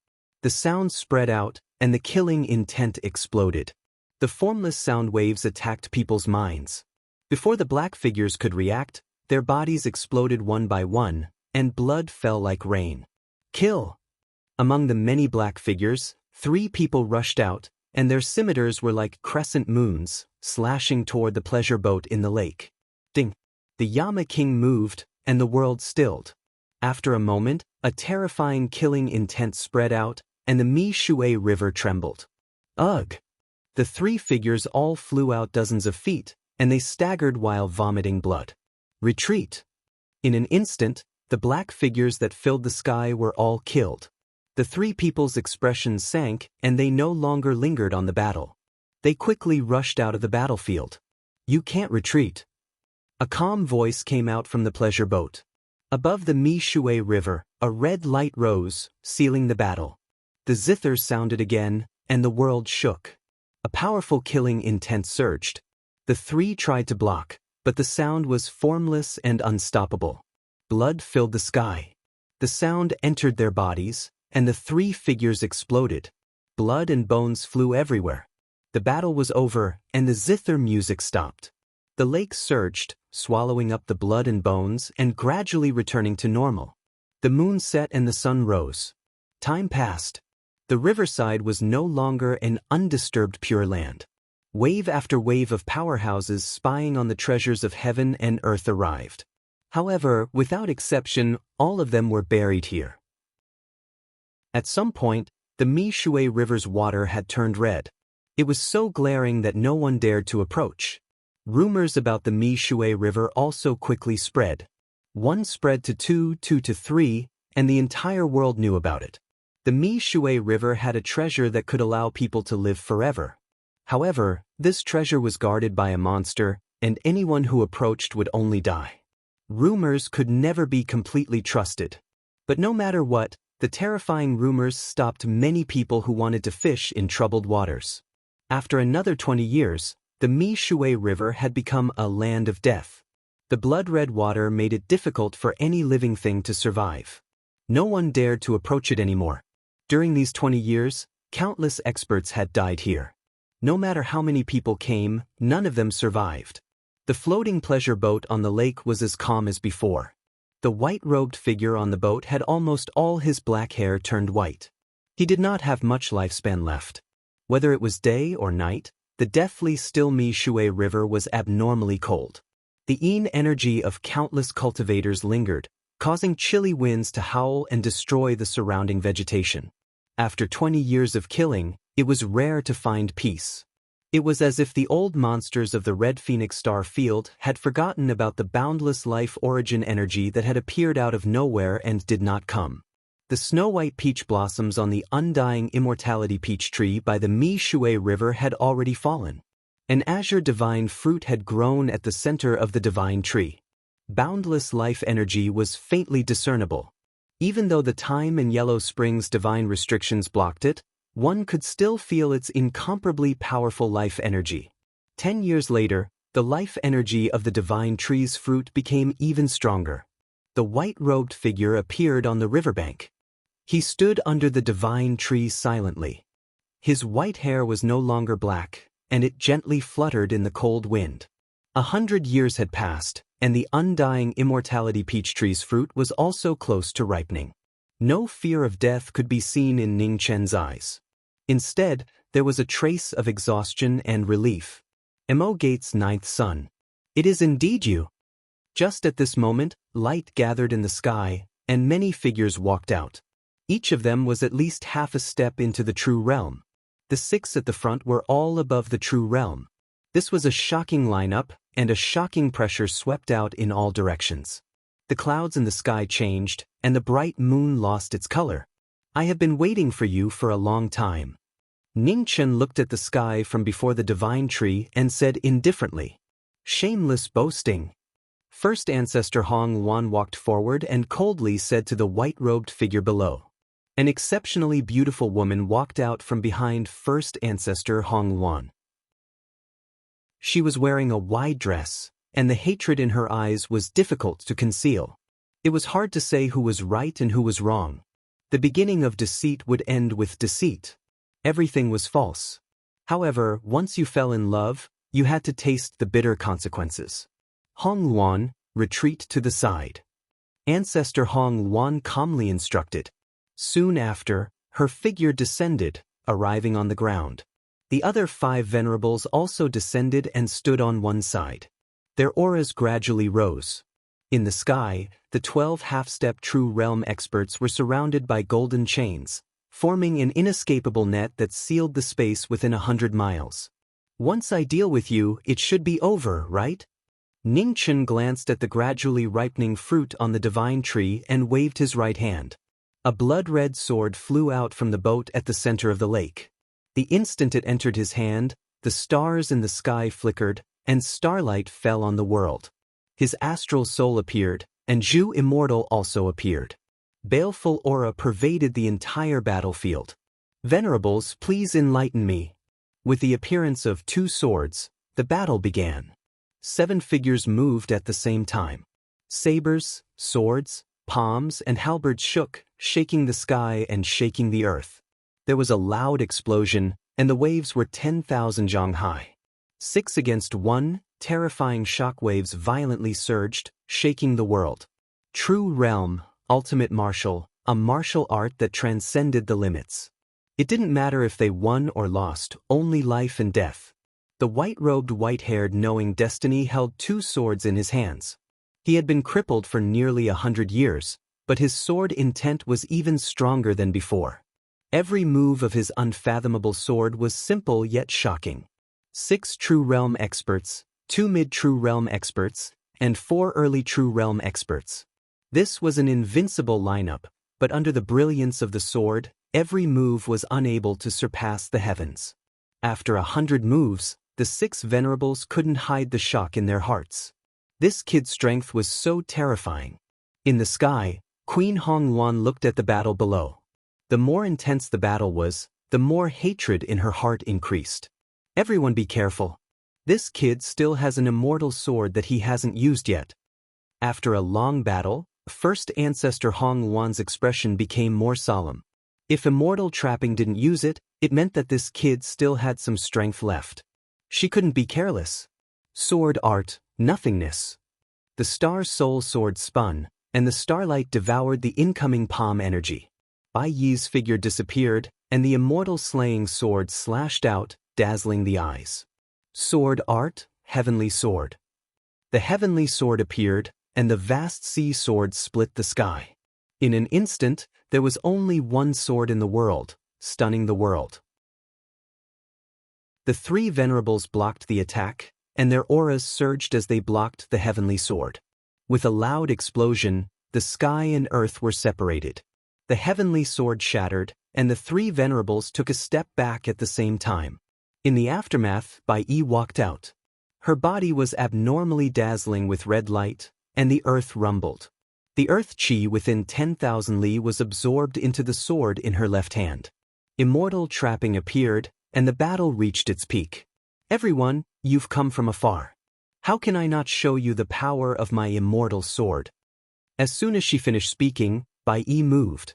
Her figure was like an illusion. 3 swords, 3 sword bodies. Red, black, and white.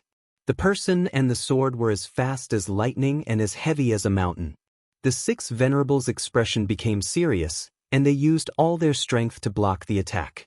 The heavy palm collided with the fast sword, and the divine halberd blocked 10,000 caddies.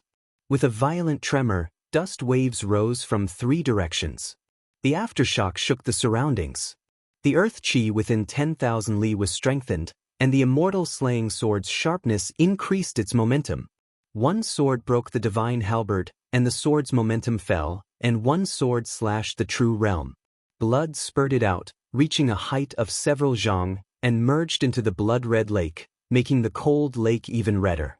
Blood flowed out from Ji Ming's right hand, and he suffered a backlash. His immortal sword was dyed red. Chapter 789. By the riverside, the 6 venerables were in a killing formation.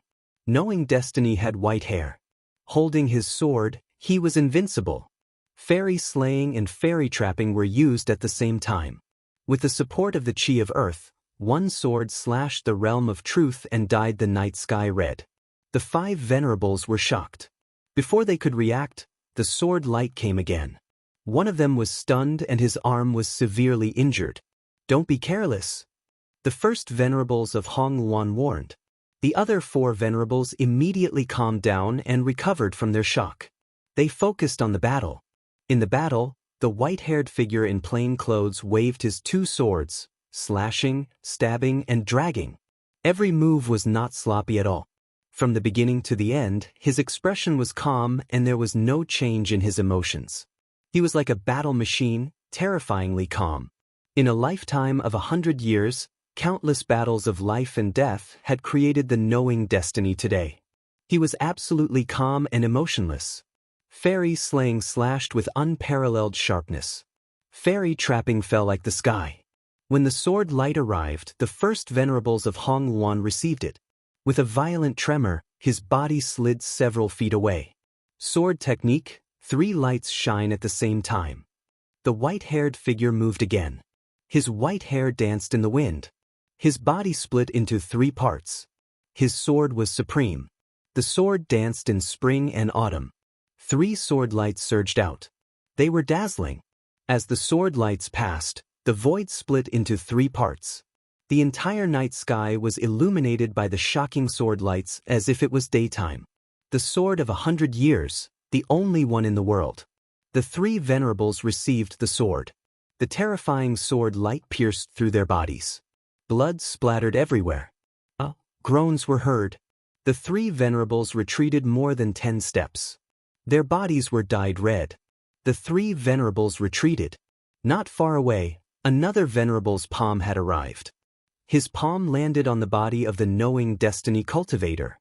Blood dripped down silently. Ning Chen's protective sword will blocked most of the palm power and protected the vital parts of his body. As the battle reached its climax, the 5 venerables' expressions were unusually heavy. Although they had expected this battle to be difficult, they did not expect it to be so difficult. 1 dead and 4 heavily injured. They had paid an unacceptable price in exchange for the 9th disciple of Mahist's sect being injured. This situation was unexpected. In the center of the battle, the white-haired figure stood quietly. Her white hair danced. Her face was the same as it was 100 years ago, but with more hardships. Descent of the 6 Tao, myriad demonic tribulations. After a moment of stillness, in the center of the battlefield, Ning Chen's immortal execution swept across. Baleful aura filled the air. Trapping immortal left his hand and coiled around his body. Red light soared into the 4 seas. Supreme forbidden sword. He took a step forward and soared into the 9 heavens. His sword light soared into the clouds, and a terrifying aura surged. Stop him! The expression of the Hong Luan ancestor changed. This move was the move to open the ancient battlefield. She absolutely couldn't allow Qin Wenyan to succeed. The other 4 venerated beings also heard about it. Their figures flew out quickly and went straight into the sky to block the former's attack. Above the 9 heavens, Ning Chen looked at the 5 supremes who were closing in on him. The corners of his lips curled up into a cold smile. It seemed that the sword in the ancient battlefield had left a deep impression on the world. Nirvana! Suddenly, the power of the sword intent that filled the sky changed, and the accumulated power ended in an instant. Countless sword lights crisscrossed, and it was incomparably magnificent. The swords of Nirvana rained down endlessly from the sky, splitting the heavens and splitting the earth. The 5 venerables' expressions changed.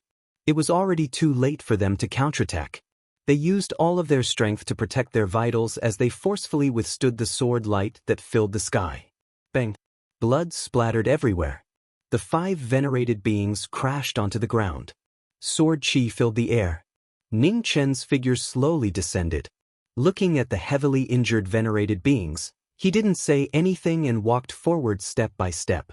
The venerated beings of the true realm stood up one by one. Before they could react, Bai Yi swept past them. Immortal execution took their lives, and blood splashed everywhere. 4 heads flew into the air. A beautiful figure appeared in front of the Hong Luan ancestor and used her body to block the sword that would take their lives. Immortal execution stopped an inch away from the throat. Ning Chen looked at the woman in front of him. His eyes were calm, and there wasn't the slightest ripple. Princess Hong Luan's eyes reflected the white-haired figure in front of her. It was so familiar, yet so unfamiliar. She didn't know why, but tears fell from her eyes. They were filled with hatred and heartache. He was stronger than before. He was so strong that even the first ancestor lost to him. However, his life was about to come to an end. Looking at the tears falling from the woman's eyes, Ning Chen put down the sword in his hand and said calmly, "Leave before I change my mind." Princess Hong Luan suppressed the sadness in her heart. She supported the heavily injured first ancestor and left. In the air, the 12 half-step true realm experts put away the golden chains and left together. After the enemies left, Ning Chen stood on the riverbank. Blood dripped from the corner of his mouth and dyed his clothes red. Finally, it was all over. Immortal execution and immortal entrapment stabbed into the ground. The blood on the swords gradually dried up in the wind.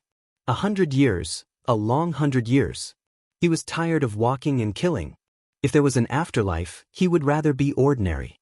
Within the time restriction, the god tree swayed. The green fruit gradually shone with a golden light. It was getting closer and closer to ripening. For the next 3 years, the figure on the riverbank didn't move a single step. He silently stood under the tree, waiting for the fruit to ripen.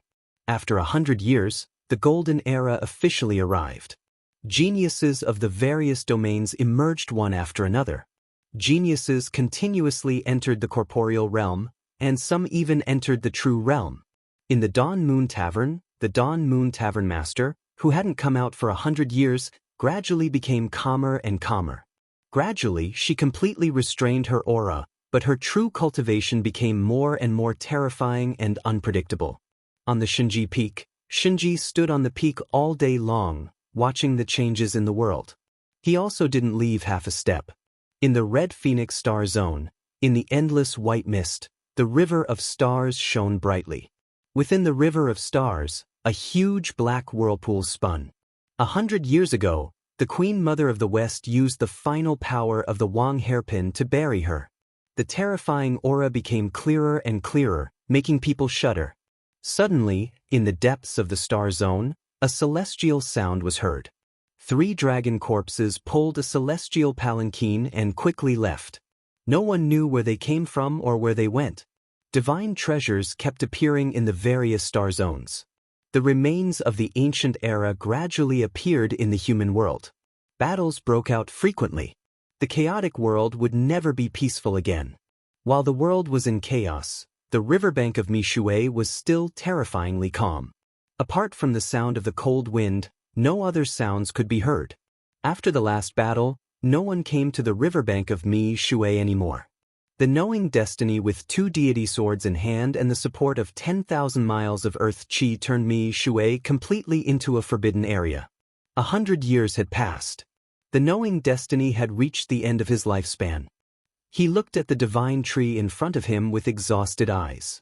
He struggled to support his body that was on the verge of collapse, waiting for the fruit to ripen. Outside the riverbank of Mishui, spring came again. Everything was recovering. Under the tree, the knowing destiny's eyes suddenly lit up. On the divine tree, the immortal peach of immortality's last trace of green faded.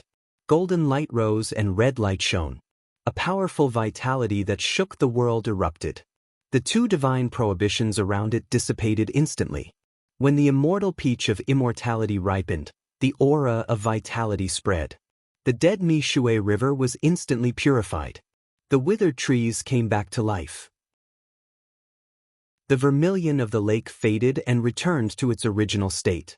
The 9 heavens sensed the appearance of an item that could change fate and turn life and death. Tens of thousands of thunderbolts filled the sky. With a low roar, the wrath of the heavens came down. Get lost! Under the tree, the knowing destiny who had been silent for countless days and nights shouted angrily. He waved his sword, splitting the sky. Chapter 790. At the bank of the Mi River, the peach of immortality had ripened. The clouds in the 9 heavens changed, and thousands of lightning bolts fell from the sky, wanting to destroy this heaven-defying item. Thousands of lightning bolts fell, and knowing destiny was enraged. He slashed with his sword, and the lightning bolts in the sky were scattered. The trapping immortal flew up into the sky, and rays of red light spread out, forming a barrier between heaven and earth. The lightning bolts rumbled, and kept hitting the immortal sword. It was difficult to pass the barrier. Below, Ningchen walked to the divine tree step by step, looking at the ripened fruits. After a while, he waved his right hand and took the peach of immortality. At this moment, above the void in the distance, the void rolled, and the old monsters who had been waiting for many years appeared. They were all shocked when they saw the peach of immortality in Ningchen's hand. The immortal divine medicine. Ningchen ignored them. He waved his hand, and an ice coffin appeared in the crisscrossing sword light.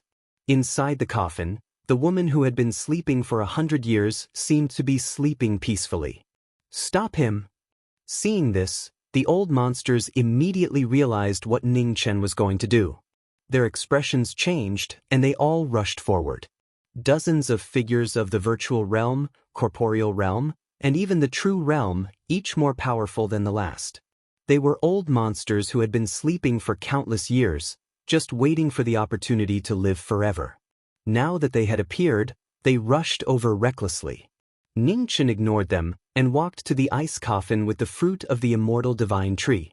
He opened the coffin with one palm, and the sword intent around him kept gathering, urging the power of the divine medicine to pour into the body of the woman in the ice coffin. Boom! The heavens were enraged by this heaven-defying action. The dark clouds in the sky turned blood red, and red lightning bolts fell from the sky, hitting the trapping immortal sword. The immortal sword shook, and even with the support of the earth chi, it showed signs of collapsing. Outside the milky water river, the figures of the old monsters flashed past and rushed forward.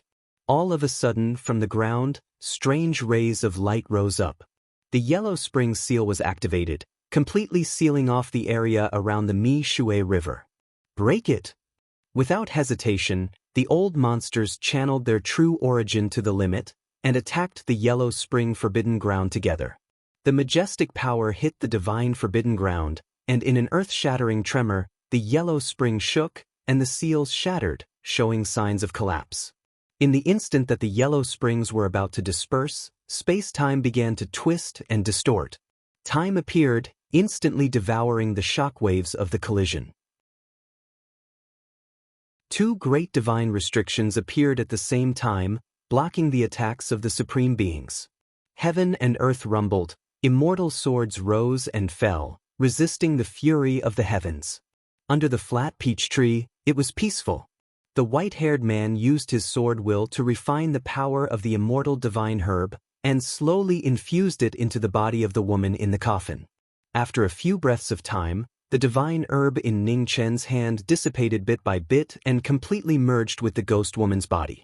Ning Chen, who had exhausted a great deal of his strength and whose lifespan had completely dried up, staggered and spat out a mouthful of blood, dyeing the ice coffin red. After a brief moment of silence, a sudden change occurred. The bloody ice coffin exploded, and the figure of a ghost girl in a bright red wedding dress floated out. The aura around her continued to rise, becoming more and more terrifying. 9,000 years had been condensed into one body. At this moment, strange ghostly cries rang out between heaven and earth. The cries were solemn, stirring, and shocking. The void trembled as ghostly energy filled the air. Soldiers and ghostly generals appeared in the sky, numbering in the millions. They were illusory yet real. It was a shocking sight. "Welcome, Yama King! Welcome, Yama King!" Millions of soldiers knelt down to welcome the master of the underworld. The ancient phenomenon reappeared in the world, and it was difficult to distinguish between the real and the fake. Everyone present was shocked. Boom! Above the 9 heavens, crimson lightning fell crazily, colliding with the immortal sword again and again. Even the powerful trapping immortal couldn't withstand it. In the next moment, the clouds in the 9 heavens changed again. A golden brilliance appeared in the huge blood-red vortex, and the power of the crimson lightning multiplied. It shook off the immortal sword and descended to the world. In an instant, a figure in white flashed past, and with the last of her strength, she blocked the crimson lightning above the woman in the bright red wedding dress. A pool of blood splashed in the void. Ji Ming staggered, and blood kept dripping from his body. His broken body couldn't withstand it anymore, and it scattered bit by bit. In the distance, Qing Ning, who had rushed over, trembled violently. She covered her mouth, and tears fell from her eyes. "Master!" At this moment, an anxious voice rang out.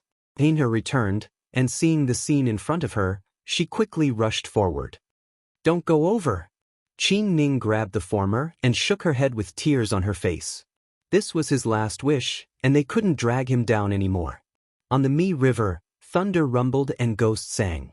The ghost girl in the bright red wedding dress floated above the void, and the aura around her kept rising. Millions of soldiers appeared and knelt on the ground. the ancient phenomenon appeared for the first time in the world. The Yama king of the underworld, who was in charge of life and death, shocked the world.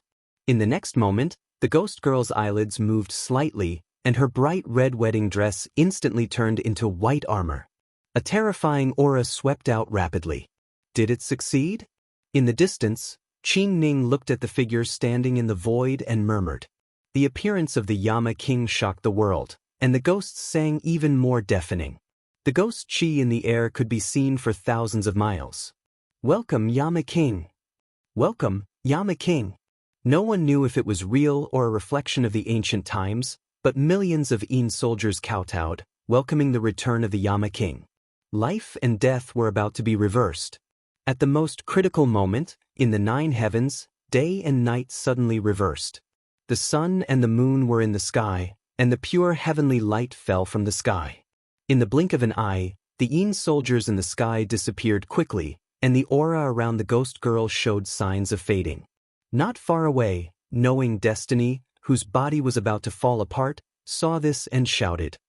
His sword intent went beyond his physical body, and the spirit of the 3 souls left his body. The sword light lingered, protecting the soul that had left his body for a short time. Out of the body, Ning Chen was no longer restricted. The light around his body shook, and the sword intent rose endlessly. The last of his strength turned into a sword that covered the sky, blocking the world. With a loud bang, the heavenly light burned and the sword light flashed. The godlike figure blocked the heavenly punishment with his body and protected the ghost girl. If there is an afterlife, you will be the king and I will be the subject. In the distant ancient times, the voice seemed to echo in his memory. Ji Ming's eyes gradually became clearer, and his aura rose to the peak of his life. Boom! The sound shook the world. At the top of the 9 heavens, the sun and the moon were in the sky. 4 ancient modeled celestial swords appeared, and the terrifying power shook the world. The imprint of the ancient times, the 4 fairy-slaying swords, reappeared in the world. The sword of destruction, engraved in the world, turned into a heavenly punishment and fell from the sky. The pressure was unprecedented, and the void collapsed. It was difficult to bear the power of destruction. Above the void, the venerables couldn't retreat in time. Waterfalls of blood exploded, and blood and bones scattered between heaven and earth. The 4 celestial swords arrived, destroying the world, and slashing toward the ghost girl in the void. Those who defied the heavens were not tolerated by the heavens, and must be eliminated. The moment a hero steps on the battlefield, he is ready to lose everything. I, Ji Ming, have already lost everything, but this moment is the proof of my heroism. With a long shout, 4 sword lights flew around Ji Ming. His natal, astral soul, fairy slaying, and fairy trapping were shining brightly.